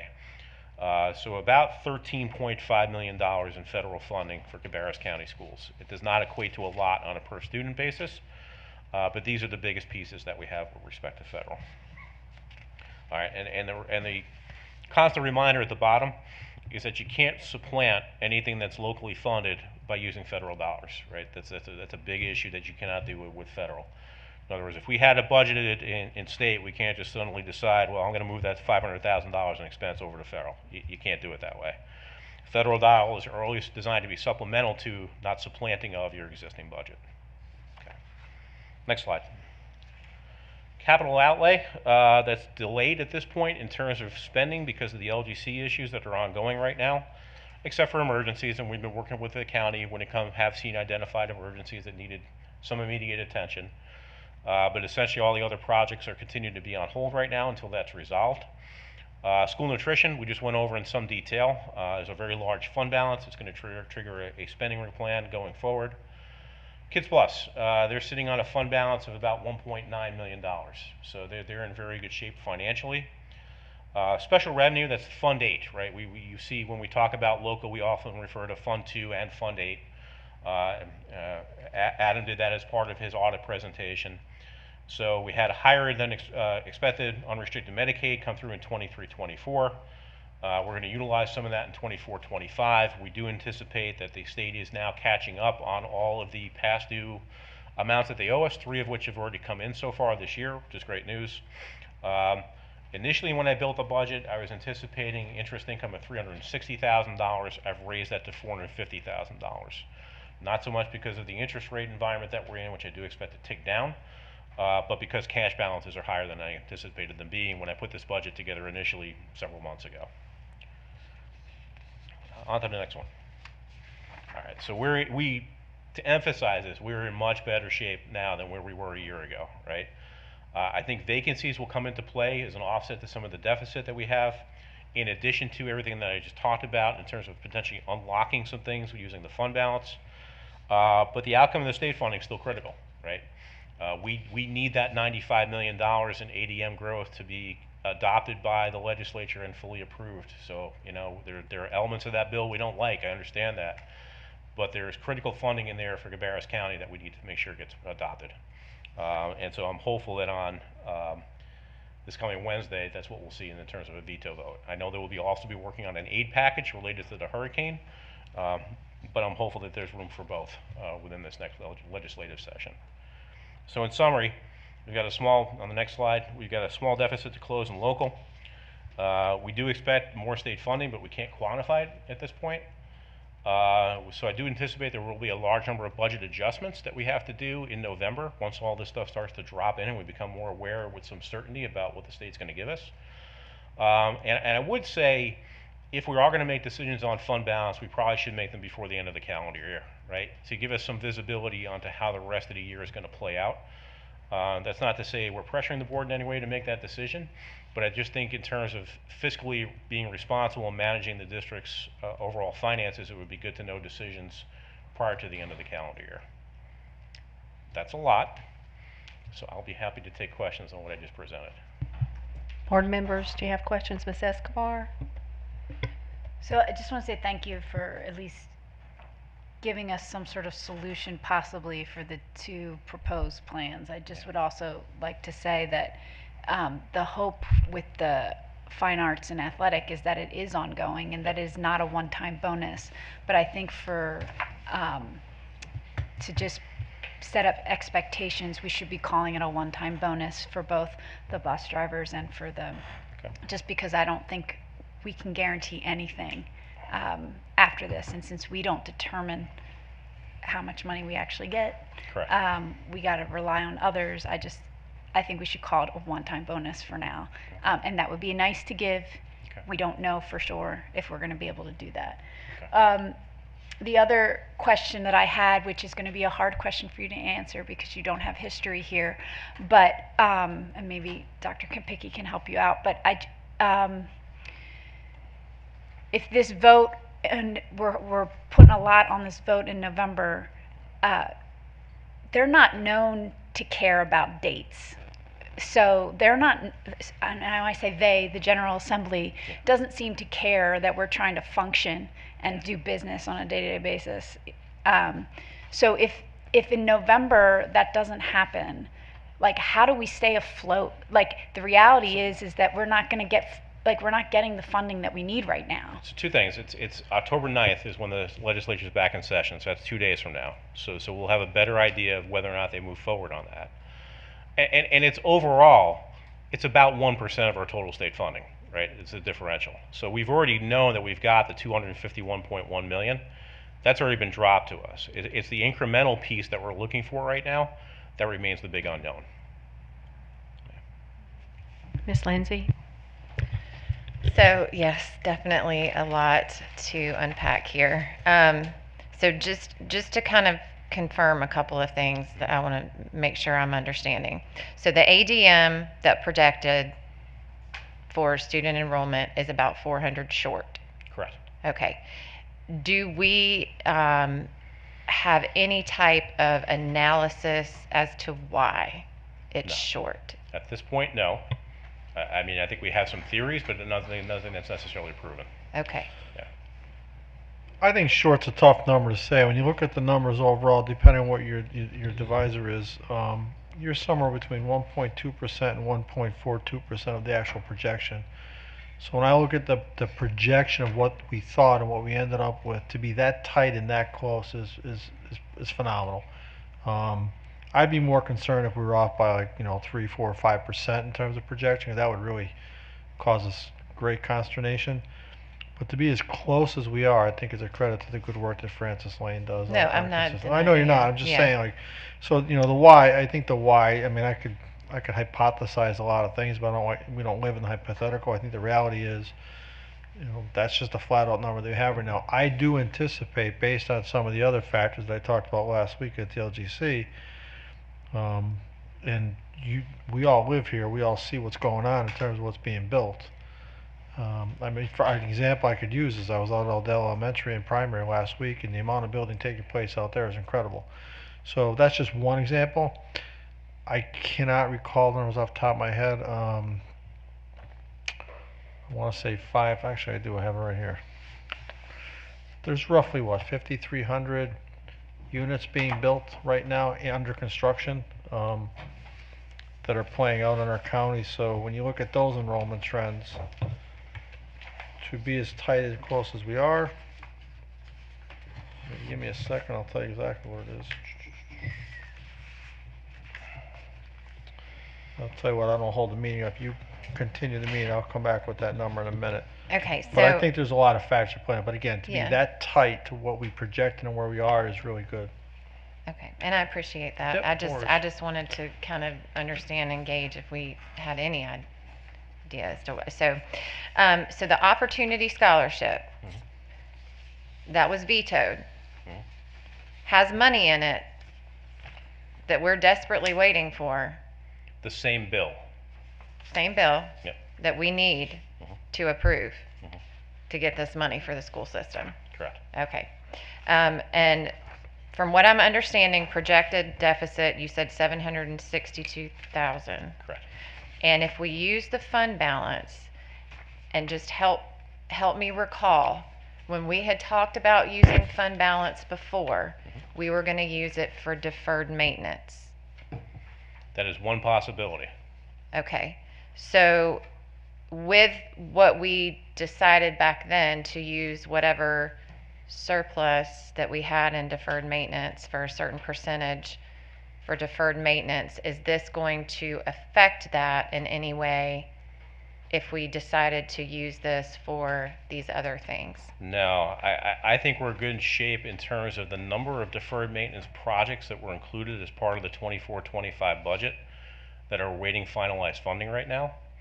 And the language of the policy also left open that for expenses over $250,000, the board had discretion on its ability to say, we'd like to fund this out of fund balance. Okay. Right. Okay.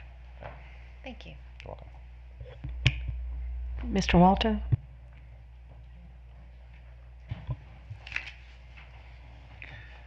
Yes, we were talking about the state, and again, we're waiting on state funding. How does that affect the local funding for the students? Well, it depends in terms of if the funding for ADM growth falls up short of where I think it should be. In other words, they're supposed to allot to us based on our average per student state funding level times the number of students that we picked up in growth. If for some reason we have to take a pro rata share of that number instead, we may have to shift costs that otherwise would have been paid for by the state to the local budget. But the local also gives us funding per student too, don't they? I mean, which was voted on in May and is now. So that number is not changing. Okay, so that number's not changing. Again, it kind of goes back to we've really underestimated. In terms of what? Our projections came out a lot lower than, again, it's like a $3 million difference, right? I'm not sure. No, that's not. The ADM projection. That's not accurate. What I said is, as we are sitting here right now, we're $3 million below the final funding level for 23-24, which means as I said, I expect other funding to drop into the allotment system as we go forward into this year. A big piece of which will be linked to this ADM growth number.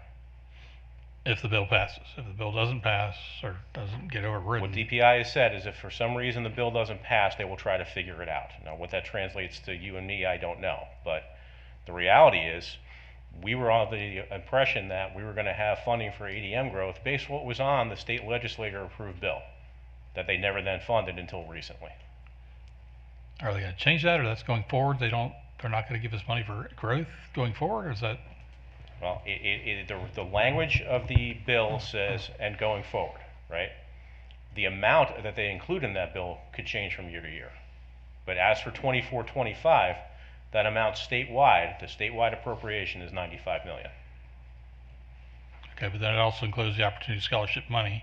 So if a child from Cabarrus County Schools And decides... let me be clear that the two aren't really linked in the bill. It's just a section of the bill relates to ADM growth and a section of the bill relates to the But it's opportunity still, scholarship. it goes back to a child. So if a child from Cabarrus County goes to a private school now, next year, we don't get the money for that child anymore. Potentially. So there is a lot of stuff in House Bill 10, HB 10, that is it got vetoed by the governor that could potentially would have to go back for reconsideration and a veto override. Okay, and then going back to so we're being asked to approve the budget, right? Correct. But that budget has a negative $761,000. In local, that's correct. Now, what I would tell you is, based on some additional work that we did at the end of last week, after this had already been distributed, we see an opportunity where we overestimated the amount of STAs, short-term assignments that would be needed by Cabarrus Virtual Academy. When we reforecasted that, it is 98% of what that deficit is. So I have a feeling that that deficit has already been addressed, or will be by the time I present the amendment to you come the November meeting. Okay, but we're still going to approve it. However, I need to present it the way it was sent to you. Right. Right. Mr. Treadaway? At the risk of being redundant, I think from the last meeting or whatever, this new arrears formula is not kid or parent friendly. This is terrible that you get compensated for these kids and like there's teachers hanging out of the trees that we're going to hire, and then you're going to have to rearrange classes. It's just, I don't know who in Raleigh thought this was a good idea, but it's just terrible for kids. No argument from me. I will tell you that to a large degree they're following the federal process, because a lot of the federal funding is based on data that is a year old. Ms. Sandage? My question is about the after effects of all of this stuff. So, for example, we're talking about where we pull stuff from. When will those things be identified? I need you to be more. All right, so today I got this teacher over here, and tomorrow I ain't got them because I don't have the funding for it. When do those things show themselves? So Dr. Williams and I and members of the administrative staff will be meeting, if day 40 was today, we will be meeting as soon as we see that data to then match that up versus any of the other adjustments that we've already made. Those are going to have to happen fairly quickly because we want to make sure it's the least amount of disruption to a kid, to a family, as a result of those conversations. Mm-hmm. And let's be clear, opportunity scholarships, and this is my personal opinion, robs from public education, and they've tied something into this bill that public education needs, which to me, in my opinion, again, just tells you how great our legislature is. Thank you. Yes, Mr. Floyd? I'm glad you finished with that, because I was going to say the same thing. That's a mighty crafty move to tie those together. It's going to work out well if you're trying to get those through. So they kind of got us between a rock and a hard place, but I guess that's where they got us. Quick question first on a change of gears on slide 10. I'm trying to talk quiet. I don't know. Yeah. Mary Beth, you might know this. $760,000 negative change on IDEA. Have they indicated why? Is there any reason why we would have gotten that big of a drop? Because I know the need has not dropped. I know the population numbers haven't dropped. I think it's a big drop. I think it has more to do with the amount that was a secondary allotment to us in 23-24. In other words, we had an initial set of money. Okay. They then allotted more because I think they had more, I hate to use the term leftover, but that's what I'll use. Mm-hmm. So they pushed more money out, and it's that second piece that I think is what's going away.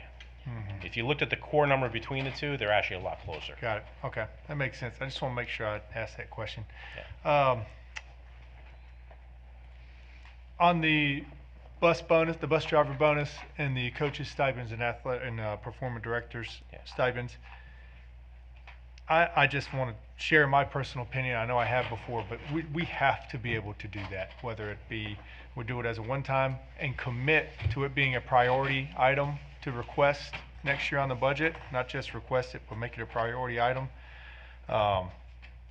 These are some of the most vital people in our school system, and I know a lot of times people think about school and education, and they think chalkboard, teacher, book, but the coach, the band director, the drama teacher, the bus driver, those are unsung heroes, and not for the things that you think. It's for the things outside of their job that they do within their job. They are the person who sees where the kid lives and what the kid is coming from. They are the person who sees how the kid gets on the bus in the morning and what they're feeling. They are the person who sees what support system is there for a child. They're the person who sees how a child's reacted to their day, and they are oftentimes the only line of communication or identification we have to what's going on outside the classroom for our students, which is we've seen in our numbers, especially when you look at McKinney-Vento numbers and you look at our population growth, we've seen how vital that is. And we have to, when I say take care of them, we're just trying to get them up closer to the standard that they should be. I mean, we're not even close. Some of these people have never had raises. Some of them hadn't had them in a very, very long time. And so if we do have to be creative, and it does work, I've done the math, and that does work, assuming the sale of the Apple computers, yes, we can make that happen as a one-time bonus, but I want to make sure we're clear that we're going to make that a priority to request in next year's budget, because it's a priority to our kids, and that should be our first and foremost priority out there. So I just want to say that in front of everybody and make sure we're thinking about that. Any other comments, Ms. Sandage? I don't want to glaze over the LGC stuff and where we are. I asked last time for us to get information on the ramifications of us not getting that funding approved in a timely manner, and then also to understand the likelihood that it is going to be approved when it's heard next month. And you're asking me to opine on that? I'm just saying you brought that up in your presentation, so it's fair game, I would guess. But I do know I got Dr. Kapicki sitting right here. I will say I'm very hopeful it gets approved. Me too, but I just don't know if we have any indication, again, the ramifications if it does not get approved, because we thought it was going to be approved this month and it wasn't, right? So I just think we don't need to glaze over that. And I can answer that by, am I on here? Okay. So I'll answer that by answering Mrs. Lindsay's question. Right now we have single or multifamily units, 5,395 current building units in the county. There have been 1,913 permits issued this year that are either in review, permanent, or active, to give an idea how much building is taking place. So those are the numbers I was quoting earlier. And to your point, that's the math.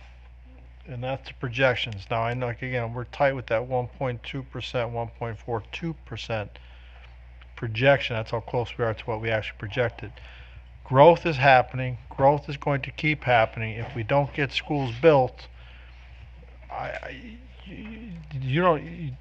there's no choice but to cap schools in the future if we don't get schools built. You're in desperate need of the initial one we talked about, Coltrane Webb. We definitely need a school in the northwest section. We definitely need a school in the southwest section. They're real numbers. I think we then need to talk about Northwest High School and Central Cabarrus High School. These are things that you have to address long term. So this first piece of the pie is going back to the LGC in November for one school. But I want to remind both the board and the community that it is a larger long-term picture that we have to continue to address, to not only address the growth that is occurring, but to address some of the facilities that are in, let's be honest, some of these facilities are in disrepair and they need to be addressed and taken care of. And we talk about being competitive all the time, and charter schools and private schools and the nature and the like. They're building some schools and some things. We need to make sure that to stay competitive, that our facilities continue to be top notch. We've been talking about Northwest High School for years since I've been here, and we still haven't addressed that issue. And the price of that school isn't going down, it's going up. So we talk about being fiscally responsible. That's a real issue, because to build a high school right now is probably in the neighborhood of $130 million. And we need Northwest High School desperately. Central Cabarrus, there's a lot of issues out there, and I think that the one in the south is a long-term look. Let's see how we grow, if that's actually necessary or not. That's when we can kind of push off long-term. But the elementary schools we talk about building and those high schools we talk about building, they're real needs. And it's a disservice to our kids if we don't address those needs. So to answer your question, immediacy is to get the first one passing through. The conversation then has to continue as to what do we do long-term with the other things. Because your growth is real, and those numbers are real, and some of those facilities are in disrepair that we have to address it. And I'm not telling you anything that you don't know. All you have to do is walk into Central Cabarrus High School, walk into Northwest Cabarrus High School. You know, they're the issues that we face long term. My other question was about, and I asked this several meetings ago as well, about robotics. We talked about this way prior to all of the discussions that we're having now, and I don't know if there's been any response to that as well. Yes, so I can answer that, and Phil can back me up on that. Mr. Penn was able to provide, I believe it was about $85,000 to the VEX Robotics program that will cover the stipends for 30 coaches and 25 assistant coaches, and the rest of the money is going to support the program. Our long-term plan there, Jennifer Callaghan has done a great job working with C&I and running that program and having a growing, vibrant VEX Robotics program in our district. She's got some really neat ideas and moving it forward so that we can continue to raise money independent of what we're being budgeted for, so we don't have to keep coming back and asking for that money. So right now, this year, we're in good shape. Thank you. Ms. Lindsay? Just to add a follow-up question to the robotics.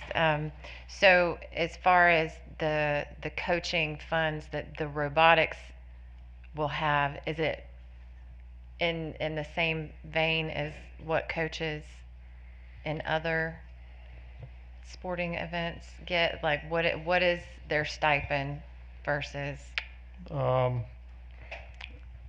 I'd have to take a look at all the, I mean, a football coach is making more than a VEX Robotics coach is, but basketball coach, they're not on the same levels as the head coaches. But I also think that's a longer look at, you know, a longer term look at the position and what the expectation in terms of. Which I get, yeah. but they also So the answer is, they I'm not put trying a to great deal of time. Yeah, I'm not trying to into- answer all the questions. I think we've addressed it for the first year to get up and going off the ground.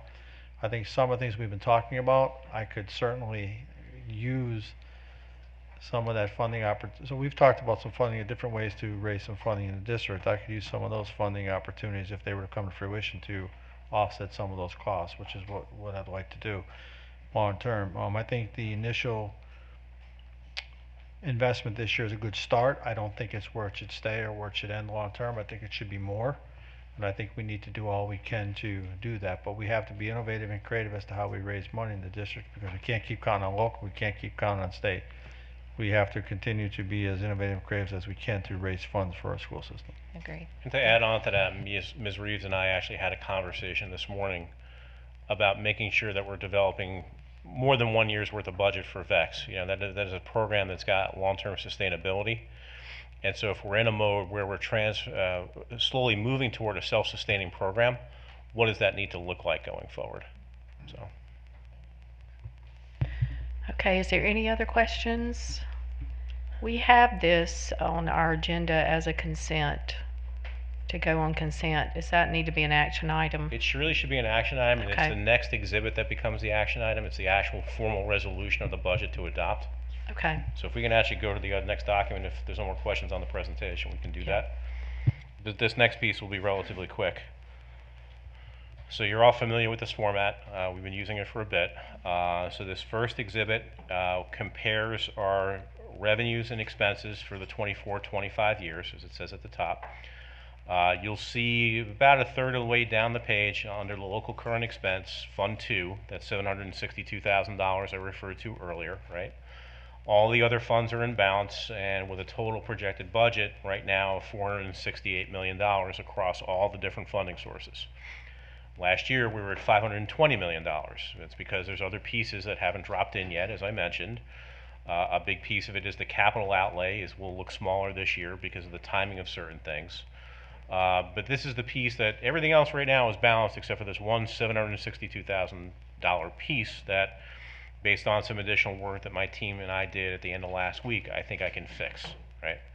So if you go to the next slide, and I mean go past the signature page if you would.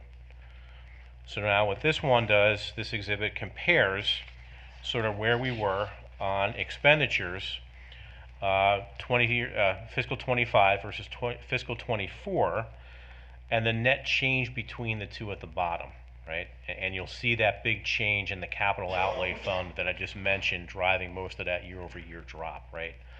But again, the deficit we're carrying forward right now for a number, but I think that'll resolve itself come the first iteration of an amendment come November. Continuing on through the exhibits then, the third exhibit does the exact same thing with a comparison to revenue to see where we are for revenue, fiscal year 25, what we project right now, fiscal year 24, and the difference between the two, and you can see the changes by fund as you sort of read across the bottom. The next slide was something that we started producing last year for the board. It gives you a breakout at a very high level, sort of by fund, what the beginning balance of the budget is at $468 million. What we've spent so far, it's not a lot, right? Because July and August are not typically big months for expenditures in the beginning of the fiscal year. Open POs, $28 million. A big piece of that is sitting in local. That is when we encumber utilities and things of that nature, stuff that we know we're going to have expenditures for that are significant throughout the year. And then the unencumbered piece in the very last column. You heard me talk about this last year as that being sort of a quick proxy for where do I stand, right? So a slight caution in that this didn't fully include all of the September payroll because of the timing of when we had to produce the report. But if I was thinking about being 3 months into the year, I'd expect to spend, all other things being equal, about 25% of my budget, which means the unencumbered, the piece that's left over, I'd want to see somewhere around 75%. And where do I compare to that? And the one that's not there is that local expense, and it's because of the high number of POs that are sitting out there that are already encumbered in the budget but not yet spent. So as we put up the PO, we get the bill, we pay the bill against the PO, the value of the PO drops slightly, right? And you'll continue to see that go forward throughout the year. That's another way of saying we're in pretty good shape to start the year, but there's not a lot of expenditures that you typically see in July and August anyway, right? And the beginning part of September. And then the last item on this is you see this, we've seen this before last year as well. Breaks out the same information by fund, but now it adds the purpose code to it as well. So you can see all the different areas of how we're spending that money, if it's on instructional services, or if it's on system-wide support, or if it's on non-program charges. And I'll spike that one out as one that you see, that $6,471,000 in local. That's what we owe to the charter schools every year that the county gives us funding for. We're effectively a pass-through entity that gets reflected in our budget, but that, for instance, is what that number is. So beginning with the November report that we do, I'll start adding in the cover memo that I've done before in the past, sort of explaining what the major changes are once we have this in there as our adopted budget as the baseline. So unless there's direction from the board to do something different, this will kind of be the same level of reporting that we were providing to you on a monthly basis that we were last year. But this is the piece that actually, it's the first 2 pages on this is the actual budget adoption that needs to take place and should be part of the action item. Any other questions, board members? Okay, well, we'll put that on the action agenda. Awesome, thank you. Okay, we'll move to 8.03, our 2025-26 proposed academic calendar. Welcome back, Dr. Ward. Thanks for having me. All right, so tonight we are presenting our proposed calendar for the 25-26 school year that mirrors the 24-25 calendar, which features an early start. The stakeholders that participated on this committee were many. There were parents, teachers, and administrators from elementary, middle, and high schools. We've had members of our district leadership staff and 2 board members, Board Member Lindsay and Board Member Escobar, who were also serving on this calendar committee. After that, the calendar then went to our cabinet for just further review, just making sure things were lining up. And that brings us to the calendar before you today. So I want to get into some of the required content for the calendar for those viewing public who are not sure how we do this. Some required criteria that guided us as we crafted the proposed academic calendar for the upcoming year include, the first one is time constraints. So the law says that we have to have at least 9 months of the year to be in school. Cabarrus County, we do 10 months. We go from August to May. Check. All right. The second one talks about we either have to have 185 school days or 1,025 instructional hours. So for the last few years, we have opted for the 1,025 instructional hours. Okay, check there. We have a calendar where our 10-month staff must include, their work time must include 215 work days, which means weekdays. So there has to be 215 days between the start of their work until the last day that they finish. Does everybody understand that part? Wonderful. So let me tell you a little bit about how the committee worked. Our committee's top priority lay in scheduling capped or required work days, along with optional work days for staff. We placed a strong emphasis on the necessary professional development because we want to be the best in the nation, and we want to ensure the delivery of high quality instruction for all of our students. In addition, we established specific days for staff members to utilize their accrued comp days. So if you've been here for a while, you have racked up some days. We want to be able to give our staff an opportunity to use those days, right? That's only fair. One caveat is that principals do retain the authority to limit the use of comp days during the open house season, right? So there's some shifting that goes around during open house. Are we all clear there? Wonderful. All right, so we're going to take a look at the calendar now, and we're going to look at the key at the bottom. I don't know if you can see the key. There you go. Wonderful. So there are 11 holidays that we must observe on this calendar, and they are in red. We have 10 annual leave days that we must provide. They are in purple in a box.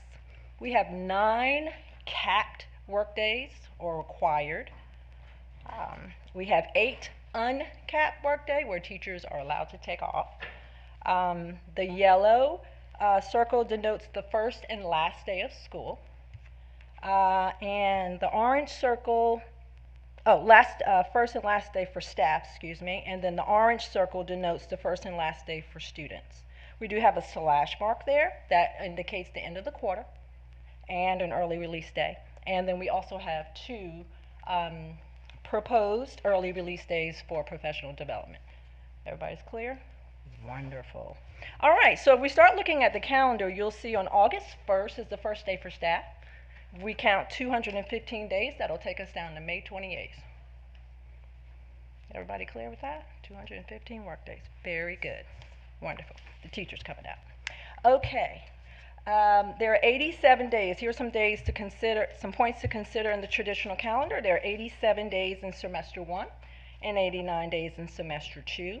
And that would equate to 1,051 instructional hours, which is above our 1,025 hours.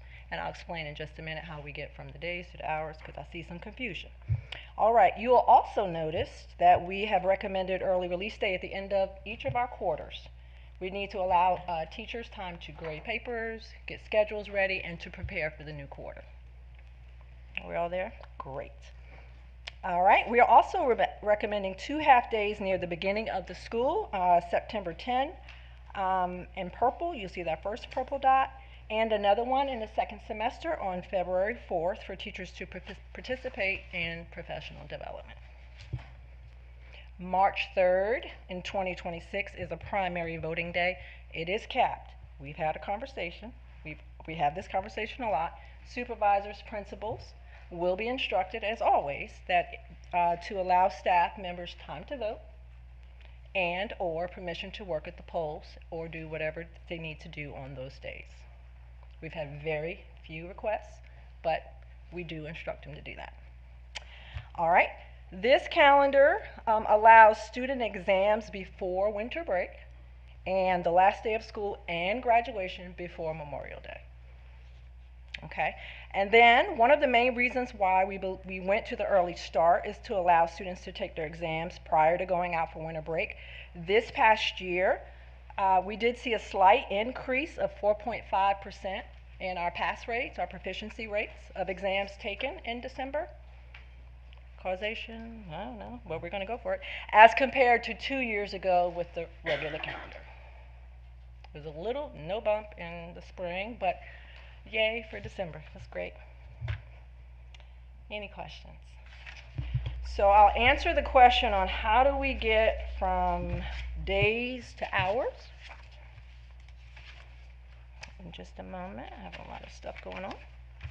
So our accountability team uses, you can go to that one. Great.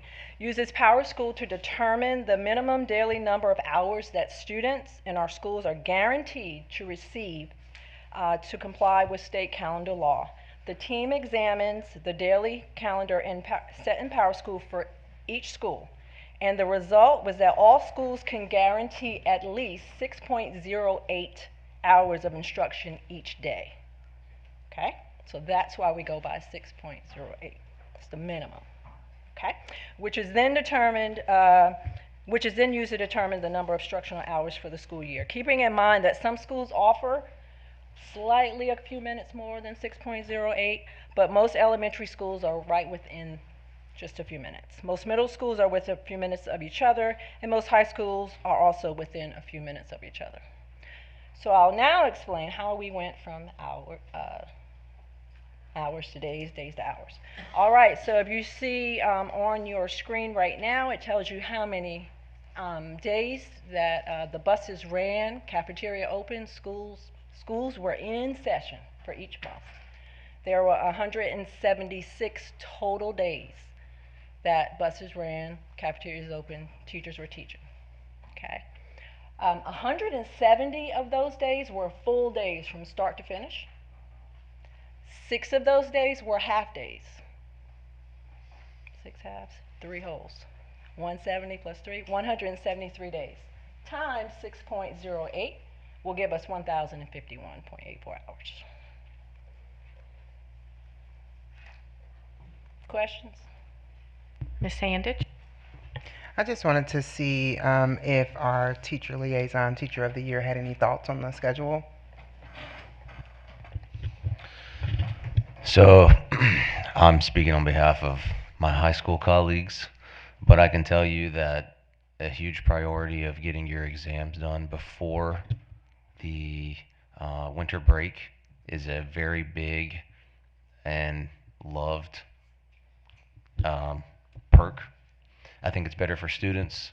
It allows for students to have a transition between finishing their classes in the fall, at least for the majority of students that have semester-long classes. There are obviously some that would take a midterm that are in year-long classes, but I think it's a massive advantage, and since we are for the kids, I think that is in the best interest of the kids, finishing their exams before they have time to enjoy a holiday break, and then coming back. It's also a great segue to emphasize like a fresh start for any students that may have challenges in the first semester. You have a clean slate and a new start in the spring. And with the beginning day starting on a Friday, I think that that's a small sacrifice to pay, but also a majority of our teachers who have the ability to earn flex leave and ways to get around that as an uncapped day, I think we'll be able to look past that because you get to enjoy a much longer summer. And overall, the calendar adjustment for this past year, for all accounts of people that I've talked to, have been massively in favor of the change. Thank you. Any other questions about the calendar? Ms. Escobar? Thank you for presenting this and explaining it. Sitting on the calendar committee, I know there was a lot of conversation about that start date and the end date for staff. Did you hear, Caleb, have you heard anything from reaction to the end of the year being that Thursday? So for me, this is my 14th year in the county, and I can say that just in general, the fact that we are getting out so much earlier, I believe last year it was May 24th. This year, I think it's May 22nd, I believe is the final graduation day. So I think that the majority of our staff that are returning that have been here for more than 2 years are generally going to be on the same page that we're getting out significantly earlier in general, that I don't think it will be a big concern. Mr. Walter? So this year compared to last year, what are the changes? Is it pretty much the same? It's pretty much the same, yep. Last year we had 4 half-days, and this year we have 6. Okay. But the calendar law has not changed. Calendar law has not changed. So we are still defying that to approve this calendar for the following year. Yes, you are still defying that. But it's, again, we've said it over and over, and I think we've stood and said that we believe that's in the best interest of kids and families and staff. So that's why we've supported it in the past, and we, I guess, intend to do that again, but it should be on action. I wasn't finished. We have early calendar. Do you want early calendar?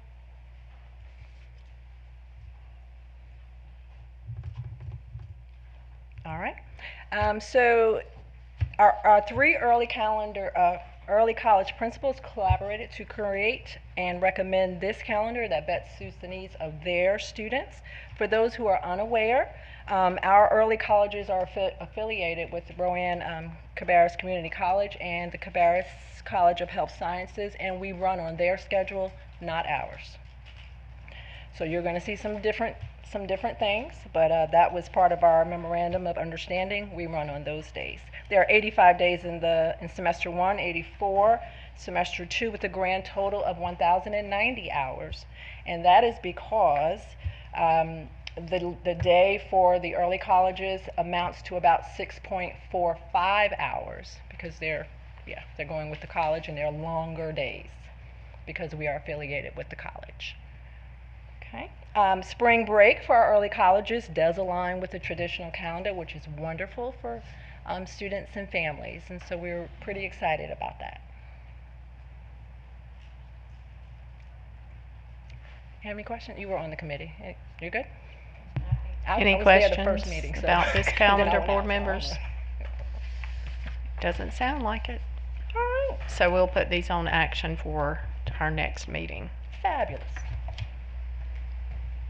Okay, we'll take us to 8.04, the Arctic Wolf contract renewal with Mr. Carl Sane. Save the best for last, right? I think we've got more. Good evening, Madam Chair, Dr. Kopicki, and members of the board and the viewing audience. I'm here today to request approval for funding of Arctic Wolf for our cybersecurity needs. Arctic Wolf is a program that we first purchased in December of 2020, and we are hoping to renew this as a component of our cybersecurity program.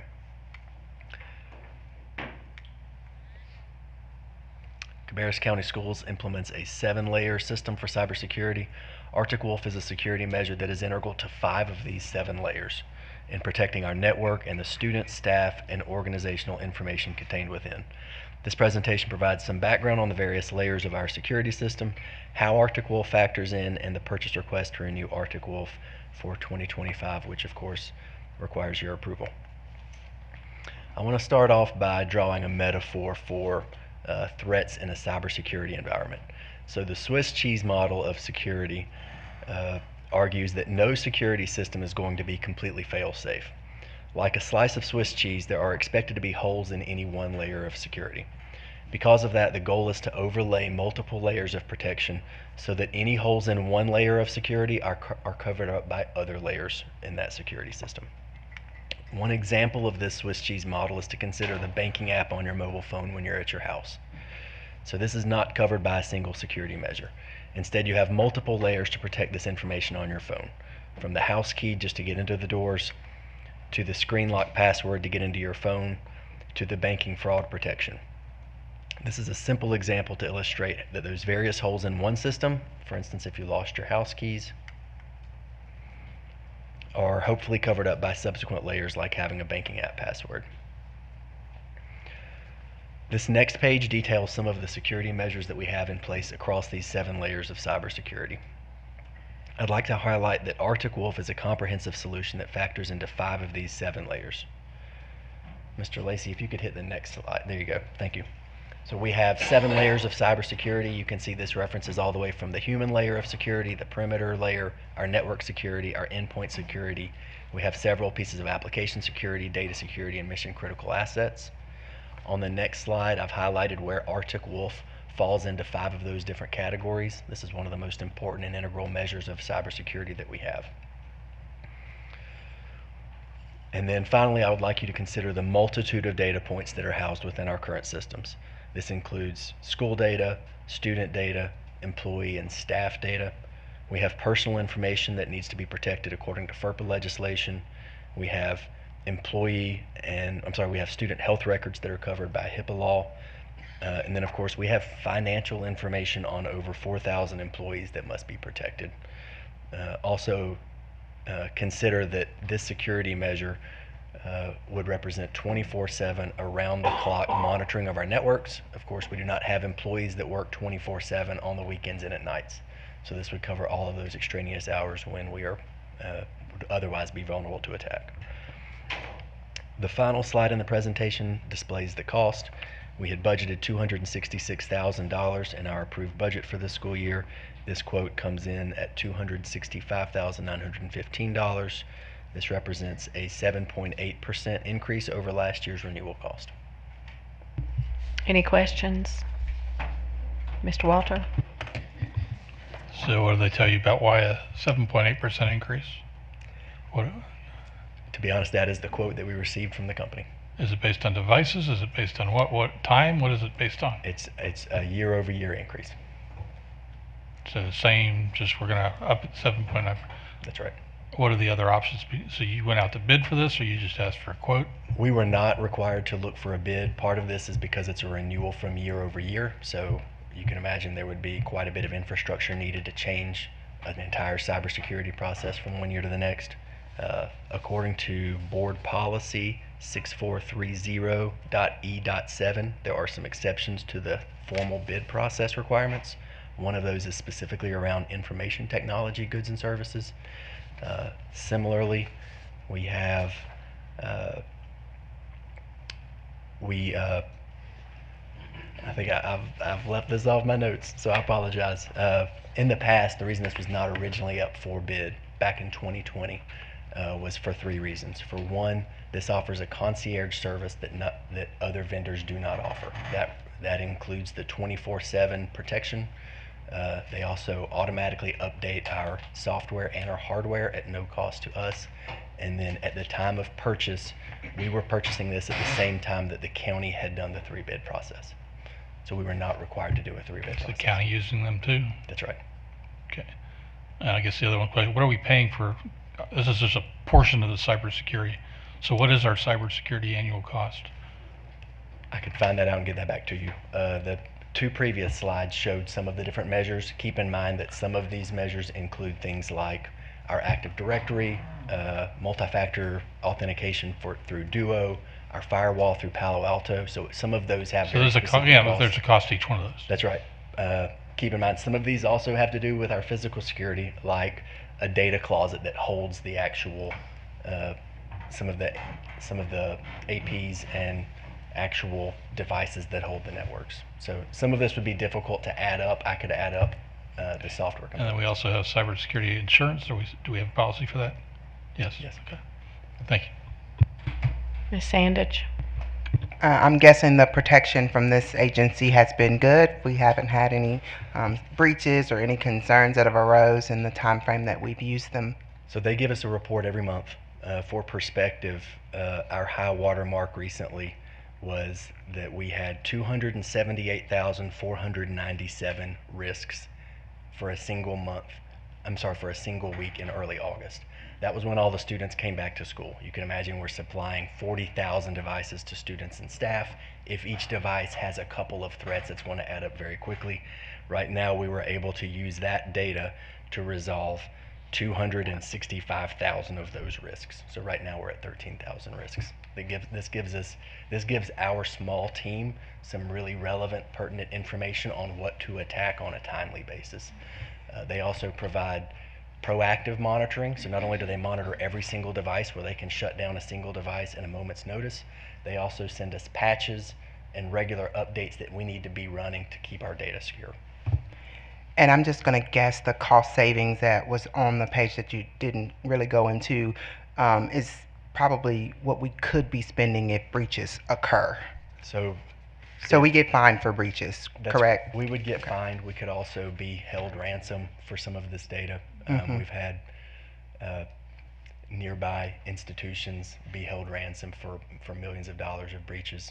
And then, you know, the data shows that there's about one security risk for a K-12 local education agency per day, every day for the last 4 years. So this happens often, and it would be really helpful to have a proactive security. It just brings to some perspective to the need. Thank you. That's right. Thank you. Any other? Miss Lindsay? So as far as the overage and cost, have we already budgeted for that? That's right. We have. So it's included in the budget. Okay, so this cost right here, there's not going to be any extra that we're going to see. That's right. We had budgeted for 266. It was just short of that number. Cool. Thank you. Any other questions, Mr. Treadaway? Did I hear you say we're paying for Duo? Is that right? That's right. That's one of our security measures. I would compare Duo to having a house key. So it is certainly a way. Think of it as no response was required. You would not want to do away with a house key, right? This just ensures that every staff member is the person that is logging into that device. Okay, board members, are we in agreement to put this on the consent agenda? Yes. Okay. Thank you. We're finished with you. We do have one more. I know they just cut off the computers, Dr. Bowers. I'm not really sure what that means, but I think we'll let you come up and give our school improvement plans. Yes, ma'am. Thank you, Madam Chair, members of the board, and Dr. Kapicki. Joining me here tonight is Ms. Sarah Rees, our Chief Academic Officer, and certainly it's our pleasure to bring before you this year's school improvement plans for your approval. Many of the slides you're going to see here are certainly a review of some items that have been previously presented, but we certainly think it's important to continue to emphasize the framework and the continuous improvement model that we really have here in Cabarrus County Schools. And I certainly want to illustrate the work and the effort from not only our schools and the tremendous amount of work that they've put in, but also our district staff. There have been a lot of individuals in this room who have been key contributors to really helping us frame our school improvement, continuous improvement model for the last 2 years. Certainly there's always opportunities for us to continue to expand and enhance and increase our efforts, but one of the things that we are certainly proud of is that when you see tonight's presentation and you look at the plans that are being shared with you, that's really the culmination of work of a lot of wonderful individuals who have really spent some intentional time doing this. It's not something that we take lightly. Again, once upon a time, school improvement to many people was just more of a compliance check and a compliance measure. But one of the things I'm certainly proud of the folks that I have an opportunity to serve with is that they have breathed life into this and make it really about the student and what we're doing daily to benefit students and making sure our efforts are intentional, they're focused, and they're aligned. So you're going to hear a lot of that presented here tonight and shared with you. So certainly we welcome any questions you may have, but I wanted to use that as an introductory piece just to let you know that this is just a small representation of many months of planning and conversations and coaching and refinement that's taking place at the school level.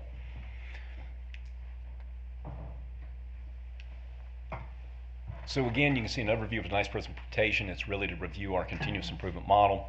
We're going to set up the expectations for you. What are those expectations that have been established for schools, and how do they really align with some of our district's efforts moving forward? We'll talk about the progress and supports, and then ultimately what timeline we have before you as we move towards approval. So again, mentioned earlier, we want to move away from compliance measure to more of the figure of the graphic you see on your right, and that's really continuous improvement. We're really leveraging resources, capabilities, and personnel each and every year to certainly continue to become the best in the nation, as Dr. Kopicki certainly has tasked us with. We speak of alignment, and it's important to always remember that having the arrows pointed in the same direction is key to be able to advance measures and outcomes for students. It begins at the state level, the State Board of Education strategic priorities. You can then see how that then flows to the district level with our own strategic priorities, and then how that plays out at the school level with their school improvement plans. Ultimately grounded within this framework are the strategic priorities, which we have adopted as our North Star. Those are our guiding elements to which we say these are the things that are important for the students of Cabarrus County Schools. This is where we put our resources, this is where we put our time, and where we put our effort. And you see here, each of these strategic priorities are connected back to the goals that are included within each school's improvement plan. Ultimately, the framework, we're certainly proud of this. This was really the concept of many of folks here at the district level that just came out of conversation, it came out of planning, and it's really setting the direction. And so when you can establish a blueprint for how you go about conducting business, it really helps everyone stay on the same page and ensure that we're all tasking ourselves to move in the direction that is for the betterment of students. So as we shared with you previously, this work really started in June when we brought all of our schools together for our Summer Leadership Academy, and they actually brought their school improvement planning teams with them. This allowed for the opportunity not only for us to set the stage as it related to the district vision and shared purpose of our goals, but we also tasked our schools to say, what is it going to take to be the best in the nation? And we were able to pull data sets with the cooperation of accountability to be able to say, in the specific areas of foundational literacy, 8th grade math and Math 1, here are the key metrics that we know we need to hit in order to be the best in North Carolina and arguably the best in the country. So as you can see here, we specifically outlined 3 areas, obviously around student wellness, academically around foundational literacy, 8th grade math and Math 1. If a school was a TSI school, they also had a subgroup specific goal as it related to academics in those areas. And then of course, we wanted schools to have the autonomy to be able to develop school choice goals based on the data sets that were provisioned to them in June. So one of the things, as Dr. Bowers shared, that we're incredibly proud of is that this is a living, breathing process, and so we've had at least 5 touch points with every school at this point as it relates to their school improvement planning goals. So obviously they launched with drafting their goals in June, and as we continued to get more data sets in from the state, we were able to craft and refine those goals so that every school not only has a target measure, but they have a baseline, so they know exactly where they were at. We know that this was oftentimes impacted by realignment, so several of our schools had different students coming into them this year than maybe they had had previously, so all of those things were taken into account. So every time we went through a draft reiteration of goals, we were able to refine that to better meet the needs of the schools. So what's presented to you today is very much a well thought out, crafted school improvement planning goal that not only meets the SMART goal criteria, but also has gone through at least 4 reiterations of feedback and conversations with our school leaders and their school leadership teams to be able to get to the place where it is today. Additionally, we want to make sure that we're intentionally supporting our schools. So what this looks like is unified professional development, curriculum supports, as well as school supports. One of the things that we were intentional about is saying not every school needs the same thing. We know each of our schools is very unique. We know that the leaders in each of our schools have different plans for their schools, and so we want to make sure that as a central office team, we're being intentional and working in service of the staff and students at each of those schools.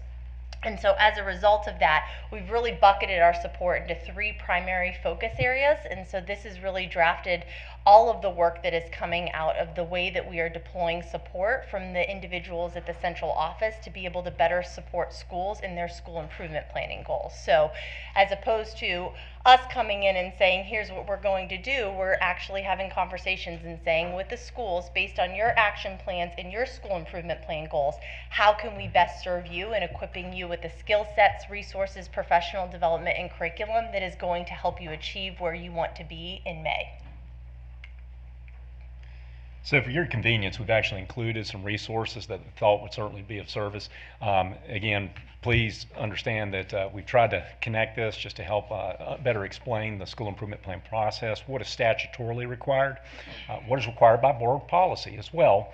And then obviously we've given you two different reports to review. One of the reports is referred to as the Our Direction report. I like to refer to that to a degree as the Cliff Notes, if you will. It's kind of the summarized version.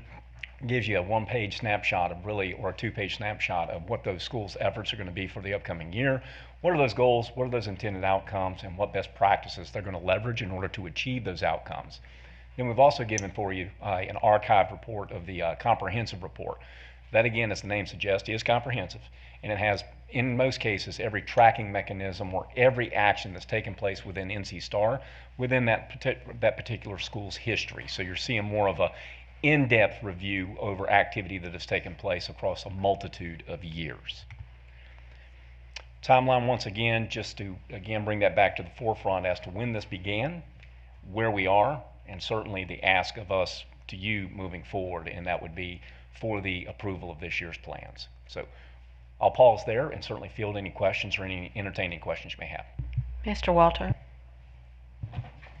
Yeah, I'm going to start with a thank you. I mean, I think this is the most transparent presentation you provided us. You've got everything here on the board docs. We don't have to go to each individual school, click, look for passwords, any of that stuff. So thank you for that. I think the assurance form is also assuring that we're all consistent between schools. Yes, sir. And I think the focus to use this as a tool to help our schools instead of, as you said, a compliance piece. Yes, sir. I mean, it really can be of value, and I've sat through some of those meetings. And they go through that data and they look on what's best to help our students. So thank you for the presentation. I think this is a great opportunity here for our schools to improve. Thank you, sir. Ms. Sandage. Oh, I don't have any questions. Oh. Can you believe that? I was sitting here, that's why I'm nodding my head. So thank you for the presentation. You're quite welcome. You did a Ms. good job. Escobar. I would agree. Thank you so much for all the work. I'm sitting here looking at the 343-page report, and I just want to say thank you because it's a lot of work. Yes, but it's not just quantity, it's quality, and I appreciate the thought process across all the schools, but then also each school is looking at themselves and trying to figure out what's best. Some questions that I had just glancing at some of the stuff is MTSS coaches, right? So these were positions that we got because we got that COVID money. Some schools said, love it, want to keep them, they're doing really great work. Is that possible because of some of these are Title I schools? Are they allowed to have that flexibility? Is that where that comes from? I just want to clarify that. So I would say it depends on the situation with the school. So there's a lot of different functionalities and how they're able to specifically use their ADM funding and what their capabilities and capacity are based on the courses that they have to offer, based on what they have within their school. So in some instances, you're going to see schools leveraging Title I funds. In other instances, they were able to repurpose and reconfigure with the support of human resources to be able to try to make those positions work. And let's clarify what MTSS means. Multi-tiered systems of support. Okay, so these are people who come in and out of classrooms and are working with our students, right? Yes, so their primary function is obviously supporting core instruction or behavioral practices. They may be coaching teachers, they may be pulling small groups of students, they may be working with school leaders on processes and instructional practices to help promote both behavioral, social, emotional, as well as academic supports for students. And then lastly, my last question is, so looking at some of the detailed reports, you go back to, like, there's history there, there's 2020, there's, so what is And I also recognize that we're giving more detail than is required. So I'm just trying to understand from your guys' perspective, when you're working with the schools, how much history are you looking to have there? Is it a 3-year, 4-year, 5-year? And just also to condense this so it's not as much for future. No, that's a great question. So again, I think you've certainly uncovered one of the challenges with the comprehensive report itself. You're going to see different tracking mechanisms, excuse me, in place for different schools, depending on what their entry point really was with NC STAR. School leadership changes over the years, and sometimes when we go through a level set or a reset, it's an opportunity for schools to say, listen, this just hasn't been working for us in the past, these goals. There's no sense in continue to rehash the same goal if we're not getting the desired outcomes or we're not moving towards what we hope will be attainment. So we'll see a bit of a, let's focus on a different direction each and every year. To answer your question, what it looks like is going to vary by school, obviously because of the leadership within the school leadership and school improvement team, and then also too, how long have they been leveraging NC STAR? So we really are hoping to, within the last 2 years, to, again, for us as a district, be able to establish a baseline of measurement moving forward and use that really as our continued effort. So when you say how far back should they look, that's really a school-based question. Their goals, their data, their efforts. But for us from a support standpoint, we're really looking at the last 2 years to say, what have we done to really improve our efforts to be able to provide guidance along the way? Thank you. Yes, ma'am. Any other questions? Okay, so we'll add this to the consent agenda. Okay, thank you very much for the presentation. Thank you all. We appreciate your support as well. Okay. 8.06, the Guaranteed Maximum Price Amendment. Good evening, Madam Chair, members of the board, Dr. Kopicki. The Department of Construction was in receipt of the early release packages for the Coultron Webb Beverly Hills STEM School Replacement Project from Rogers. The bid packages included with this amendment are as follows: O2A, the building demolition; O5A, the structural and miscellaneous steel; and 26B, the generator equipment package. These early release packages are crucial to ensure the CM at risk can meet the overall schedule and have the school ready by August of 2026. Pending the approved funding by Cabarrus County, we are requesting your approval of the A133 2019 GMP amendment in the amount of $5,285,919. This approval will allow the CM at risk to initiate the on-site demolition, authorize the structural steel contractor to begin work on the critical path items, and secure the long lead time materials such as the generator equipment, which is currently estimated at about a 52-week lead time. And I'll be happy to answer any questions you have. Ms. Lindsay? Yes, ma'am. Not a construction expert. So I need to understand this a little bit better. Okay. When you guys went to the LGC this past week and they pushed this off until November, right? Yes, ma'am. Okay. November 12th. November the 12th.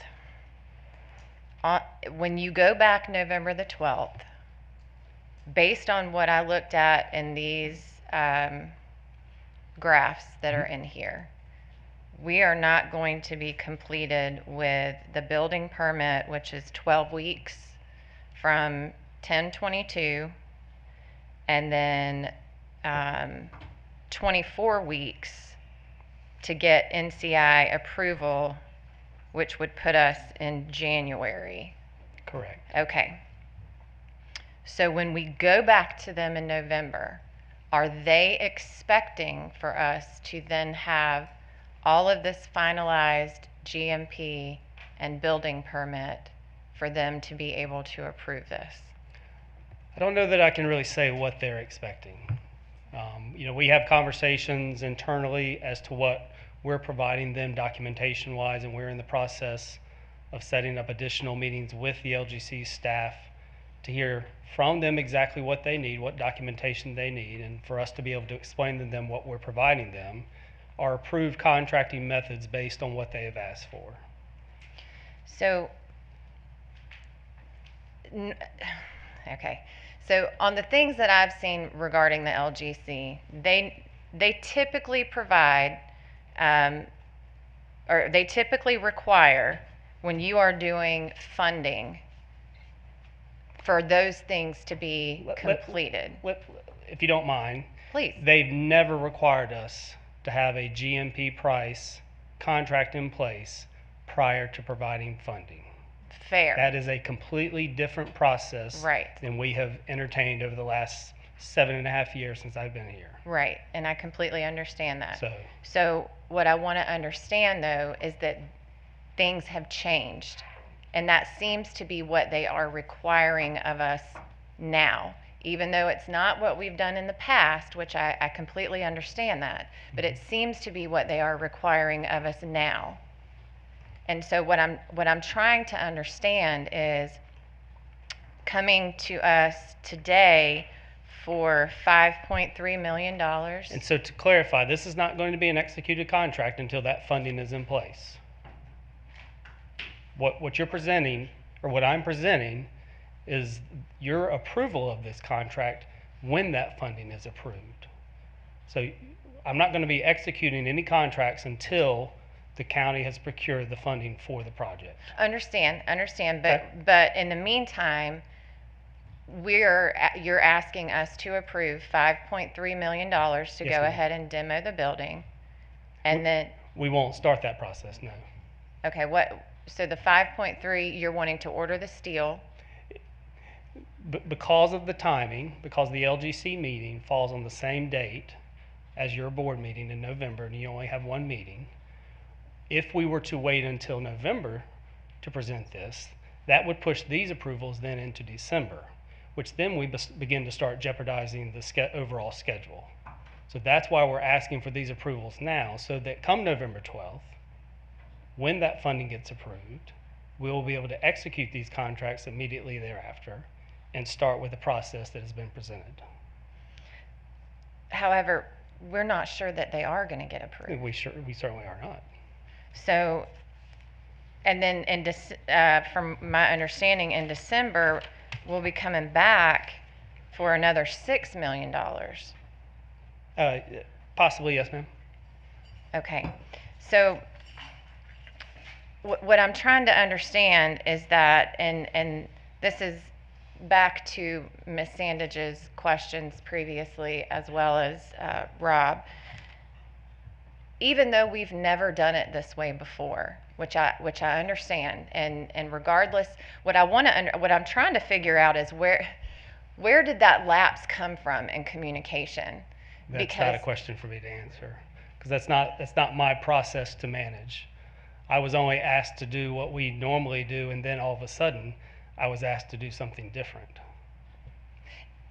Okay. So what are the potential risk factors? So during the LGC meeting, when you were asked about delays in this process, mm-hmm. and you stated that the $44 million was worst case scenario. Okay. Right? Yes, ma'am. How can we possibly know that? How can we possibly know that coming in January, when we do finally get the final GMP, that the $44 million is going to be worst case scenario? As I told that staff and that commission, it is my job to make sure that this price comes in at what we have presented or less than. If it comes in over, then we go back to the table with that construction manager at risk firm. We look at the individual packages that are over what was previously approved, and we figure out how to reduce the scope, value engineer the project, change what we do in means and methods so that we get that back to within the approved funds. I do think it's worth noting that what I'm asking you to approve is close to 24% less than what was presented as a part of the preliminary GMP price. And that may be the case, but what I'm trying to figure out is the risk factor here that we're. What I'm asking from you tonight, there is absolutely no risk. The risk, I'll tell you what, the risk factor is pretty simple. If we don't approve this, we walk into an LGC meeting next month and say the board didn't approve this. I mean, this thing's going to be dead on arrival. And the risk is that And then Coltrane Web School is not going to be built, and now we're right back to what we've been talking about tonight. This school needs to be built, and we need all the support we can get when we walk in the LGC and try and have that conversation with them over the next month as to try and understand what they need to assure them that we're within the lines financial of this. And the other thing, I think you said 7.5 years, Brian. Correct me if I'm wrong, but we've never built a building more than we projected to be built for. Correct? No, sir. We Not usually come in on budget or under budget. Correct? We've in previous delivery methods, we have had to ask for more at bid date and opening because we had no idea. But at the end of the day, the projects never came in over budget. No, sir. So I think they're all fair questions, Mrs. Lindsay, but if we don't approve this... But there's no guarantee that if we approve this tonight that they're still going to go and No, there's not, but I will tell you, but if we don't approve it, they're dead, we're dead on arrival walking in there in November. They won't approve it. And I think that... So I hear what you're saying, and your questions are very we need to be transparent with what I'm wanting to make sure of is that there is a real potential here that we could have a delay in this project. There is a real potential for that. And I understand that you guys are wanting to go ahead and push these things through to try and stay on what we have projected for everyone. But what we also need to do is be realistic and honest with the public that there might be things that come up that we have absolutely no control over. But that's any project that you enter into. I understand that. I guess I look at it as I'm not putting you at any risk tonight with what I'm asking. So $5.3 million. There's absolutely no. Once the money's approved in November, then you've got plenty of money to cover the approval that I'm asking you for. And I understand that piece of it, but again, I think it would be different if I were asking you to approve this so that I go ahead and start the work between now and November, which I'm not. Okay, so even if we approve this $5.3 million, that is correct. There is not going to be anything done no, ma'am. To this building until when? Till after November 12th. Until after November 12th. With the exception of the work that's in place for remediation and things that we've previously approved with the county to do. Okay. All right. Well, I just want to make sure that we understand, though, sure. Oh, yeah. that you know, I mean, I'm not trying to do and ask these questions to upset people. Yeah. I understand. But what I'm trying to do is be transparent with the community that there are potentials for this to get delayed, whether it be through the LGC, because obviously they're not wanting to finance these things through band programs anymore. And that was made clear. And whether that communication was directed back down to where it should have been so that we were all aware of that, we don't know. It was just in not a timely manner that gave us, that afforded us the ability to do what they were asking for. Okay. Which is why we've gone through the processes over the last few months that we've gone through. Yeah, and previously, you know, we could approve it in June, go in July. They already give us the preliminary money, and we can go start spending. Oh, yeah. But that's not what they're asking of us anymore. And so, if they're asking something different of us, then we need to make it clear to the public and for everybody to understand that we're under different guidelines now through the LGC of what we're required to do for financing. Yes, ma'am. All right. Thank you. Yes, ma'am. Ms. Sandage? If I remember correctly, we weren't the only school district up for discussion during the LGC meeting. There was another district. Was there Rowan County? Or funding for them? Not this Rowan past County month. was on the previous Okay, month. I'm getting the meetings so wrong. it was on the previous month for But the what I'm approval. trying to ask is the requirements that's being asked of us, are they similar to other districts? I would probably say not very similar.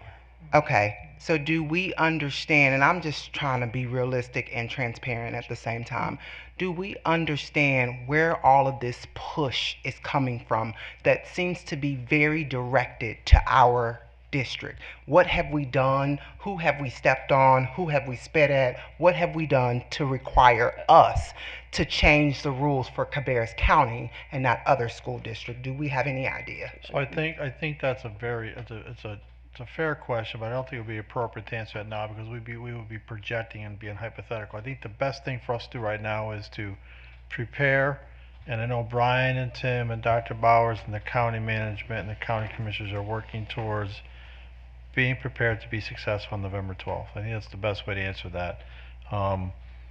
I think y'all have to be politically correct. I don't. I do not appreciate that other counties are not having to go through what our county is going through, and I need that to be on the record and for the public to understand that. There is a direct attack at Cabarrus County schools and not other school districts from this LGC that serves our entire state. We need to be clear about that. And I'm sorry you're having to go through it. Thank you. Mr. Walter? All right, let's get to the ask here. So you have a budgeted amount, you have a bid amount that's less. I have a bid amount that's less. So we had 6 bidders on the steel package. We had 6 bidders on the demolition package. We had 4 bidders on the generator package. So it's less than the budgeted amount. Does that mean the guarantee price goes down at some point? It does, yes. At this point, we're holding the net funds and just in a contingency until we have the other 35 bid packages bid out so that we can see where they fall. Right, so this is a small fraction of the actual. That is correct, yes, sir. There's 36 bid packages that are a part of this project. Okay, and my LGC question was, I guess all these projects are all packaged into one thing? Yes, sir. There are 12 packages packaged into the application process with the LGC that range from Cabarrus County Schools, Kannapolis City Schools, Cabarrus County projects, as well as Rowan Cabarrus Community College. Can we break them all up? I'm sorry? Can we break them up? Would that change anything? That you cannot break them up after the application has been submitted, I do not believe, but I'm getting out of my wheelhouse. I don't mean to chime in. They charge $12,500. That Per organization application. lecturing us about financial responsibility charges $12,500 per application. So if we broke them up, we're talking hundreds of thousands of dollars. But it's still a small price to pay compared to the $50 million school. So, I think it's something to think about. But anyway, and then my last thing was, we've got a lot of emails about the birds and the demolition over at Beverly Hills. Can you give us an update on that, please? Yeah, I can. It's October the 7th. We had said, according back when, that October 15th is the day that they are. According to everything we've been told, they're fully migrated, and we said we would not demolition the chimney until October 15th. And we are going to go up there and take a look at it next week, and if Dr. Bowers comes back and tells me there's nothing in there, we will cap the building at that point and prepare it to be demolished. Ms. Escobar? Hi. Hi. I'm going to go back to the LGC. I just want to first say thank you. I listened to the meeting in its entirety live last week, and I really did appreciate everyone who attended on our behalf, both here sitting on the dais, but also staff.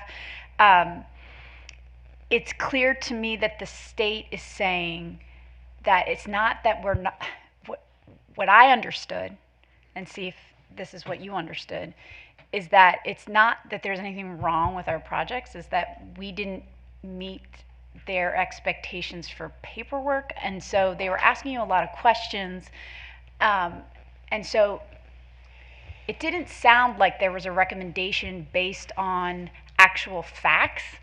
Their recommendation was just like, this application's incomplete. So I guess, my question is, has the state communicated to you more clearly what they will need for us to have a complete application for November? Our hope is over the next week that we will get the answers to that for clarification to be prepared November the 12th. Yes. Okay, and then I would also say, in listening to your presentation, again, I'm thankful that you're there because you're very detail oriented and you're answering all their questions. Everybody's question was given a full response. So I'll admit, listening, I didn't understand why they couldn't make a vote if you answered all the questions that they asked. However, I did think what was an effective communication that was sort of eye-opening for me was when you started talking about other school districts and how they have approved funding for schools and almost projects that are almost identical to ours. So if you have more of that, I encourage you to use that, because I just think that I don't know who's behind all this. I don't understand why it's happening. And I'm not even sure if the LGC understands it. So they're asking questions, I think, in good faith, and we're trying to answer them. And so I would just say that thank you for what you've done, and I'm looking forward to November, and I pray and I hope, and if anyone listening to this tonight is like, what are you talking about? You can go to the treasurer's website, the state treasurer, and you can go find who are members of this commission, and you can email them or you can reach out to them and just explain to them why we need these projects to be funded. We need these schools. Our ADM, each kid, we know kids are coming. Our schools are already at capacity. Today I sat in a meeting with interns talking about safety, and these kids were asking questions about coming in and out of their building and going to mobile units. They know what this risk is for safety. We cannot put more kids in these buildings, and there's not enough room in the mobile units. We know that because we're living it and breathing it. I felt like some of those LGC members understood that plea. Not all of them did. So I just continue doing what you're doing, and I just thank you. Thank you. Mr. Floyd? I want to make sure we clarify something. Can we execute a permit or execute a contract without the funding? No, sir. So if that's a requirement to get the funding, we have ourselves a true chicken and the egg classic conundrum, don't we? Yes, sir, we do. Okay. So it almost seems like being given an unsolvable mission.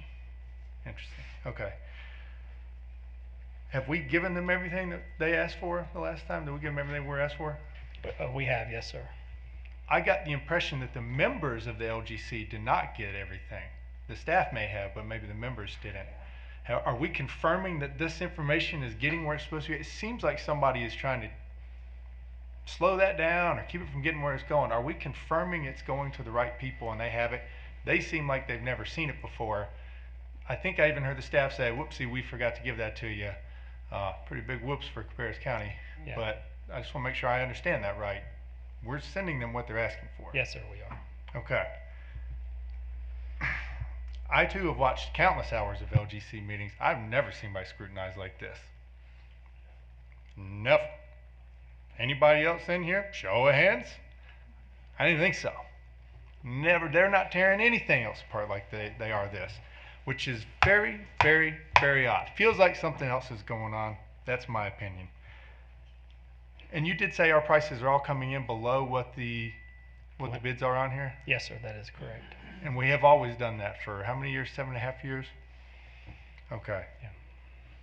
It kind of seems like some of the things that we can't control are, I don't know, people or something, because we're doing everything that we can. I do want to also encourage people, in addition to watching the meetings, you can look at the public comments for the meetings, and I encourage you to look those up. They have names attached to them, so if you're wanting to know who's for and against and what interference is being run, you could probably ascertain some of that by going in there too. So I'd encourage people to do that as well as submit your own comments if this is important to you, like I hope it is for a lot of people. So I want to make sure we get that part across, because we have a 10-year plan. We're trying to execute year one of that 10-year plan. That thing is a joke. I mean, we can't get out of our own way, it seems like sometimes.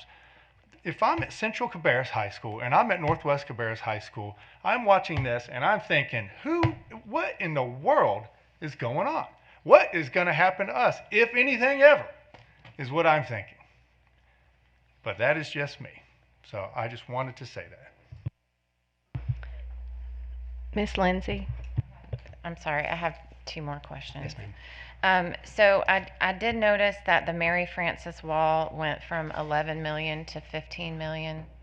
Is that correct in the budget? The total project budget is 14.7.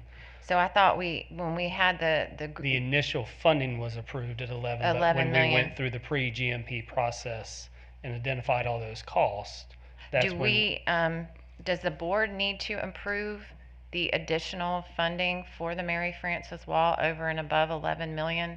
Because I don't remember talking about that in another meeting. He's shaking it no or yes. I think that's a... Well, the purpose of the pre-GMP is kind of a worst-case scenario. Yeah. Right? Mm-hmm. Which is what we were asked to provide. Yeah, the 11 million was approved as a part of the capital plan, I believe. Right, it was, So, but it's gone to almost 15 million. And I don't know how that correlates with when the county funds the project. Right. You're still, I'm just wondering if that's... When the county funds the project, let's just say for the 14 million, that's kind of our threshold, but you have to approve the contracts within that threshold. So we're still going to have to... But I still have to bring, I still have to bring back the amendments for all these other projects to you as well. So the potential, and this is what I was asking, the potential for this to increase is a valid concern that we have, because this has already gone from 11 to almost 15. But that 11 million was established last year. 2 years, yeah. And I hear you, but now it's gone up. So the longer we push this out, yes, the potential for it to go higher than what was budgeted, but again, that speaks to the urgency of why we're trying to get this in as quickly as we can with escalation and the things we deal with. Well, and so that would be a 36% increase from 11 million to 15 million. Okay. So if we had a 36% increase on 50 million for Coltrane Webb, we're talking $68 million. Yeah, you are correct in your math, but I don't believe that that's a safe assumption to make, that we will have that kind of increase. I'm just asking. And then in our GMP, so if there was a cost per day delay that was an owner caused cost delay, like say that we had to do a scope change and it delayed the project, do we know how much per day that would cost us as a school system if it was a delay in the project? If we were the cause of the delay, yeah, that wouldn't happen. Okay, all right. Yep. I can assure you, in all I do, I will not be the delay of any project. Anything else, board members, about this? I really want to again just thank the school system for going to Raleigh and for just allowing us to come with you. And I think I'm going to echo what Mr. Floyd said earlier, that if there's people behind the scenes in our county that are trying to do something to stop this from happening, then I wish they would step forward and tell us. It's very cowardly to do this kind of stuff behind the scenes. That's not leadership. That is absolutely uncalled for. We have 35,000 children. That is growing, and we need schools to take care of them. A lot of our kids come to school because they don't have a place to eat. They don't have parents that can take care of them, and they're getting an education plus a lot of other things. So I just appreciate all that you guys are doing, even underneath the stress of having to do it again. So with that, we are going to move to... Is this an action item or a consent item? I need you to take action on the item. So what are you going to say, Mr. Walter? I was asking, is this on consent or are we wanting it on action? Well, I mean, it's on consent on the agenda. We all have to agree to that. I would like to see it on the action. Okay, so it's going to be on action. Yes, ma'am. Thank you. Okay, 9.01, a call for a motion that this meeting be adjourned. I have a motion by Ms. Lindsay, a second by Ms. Sandage. All those in favor say aye. Aye. Thank you.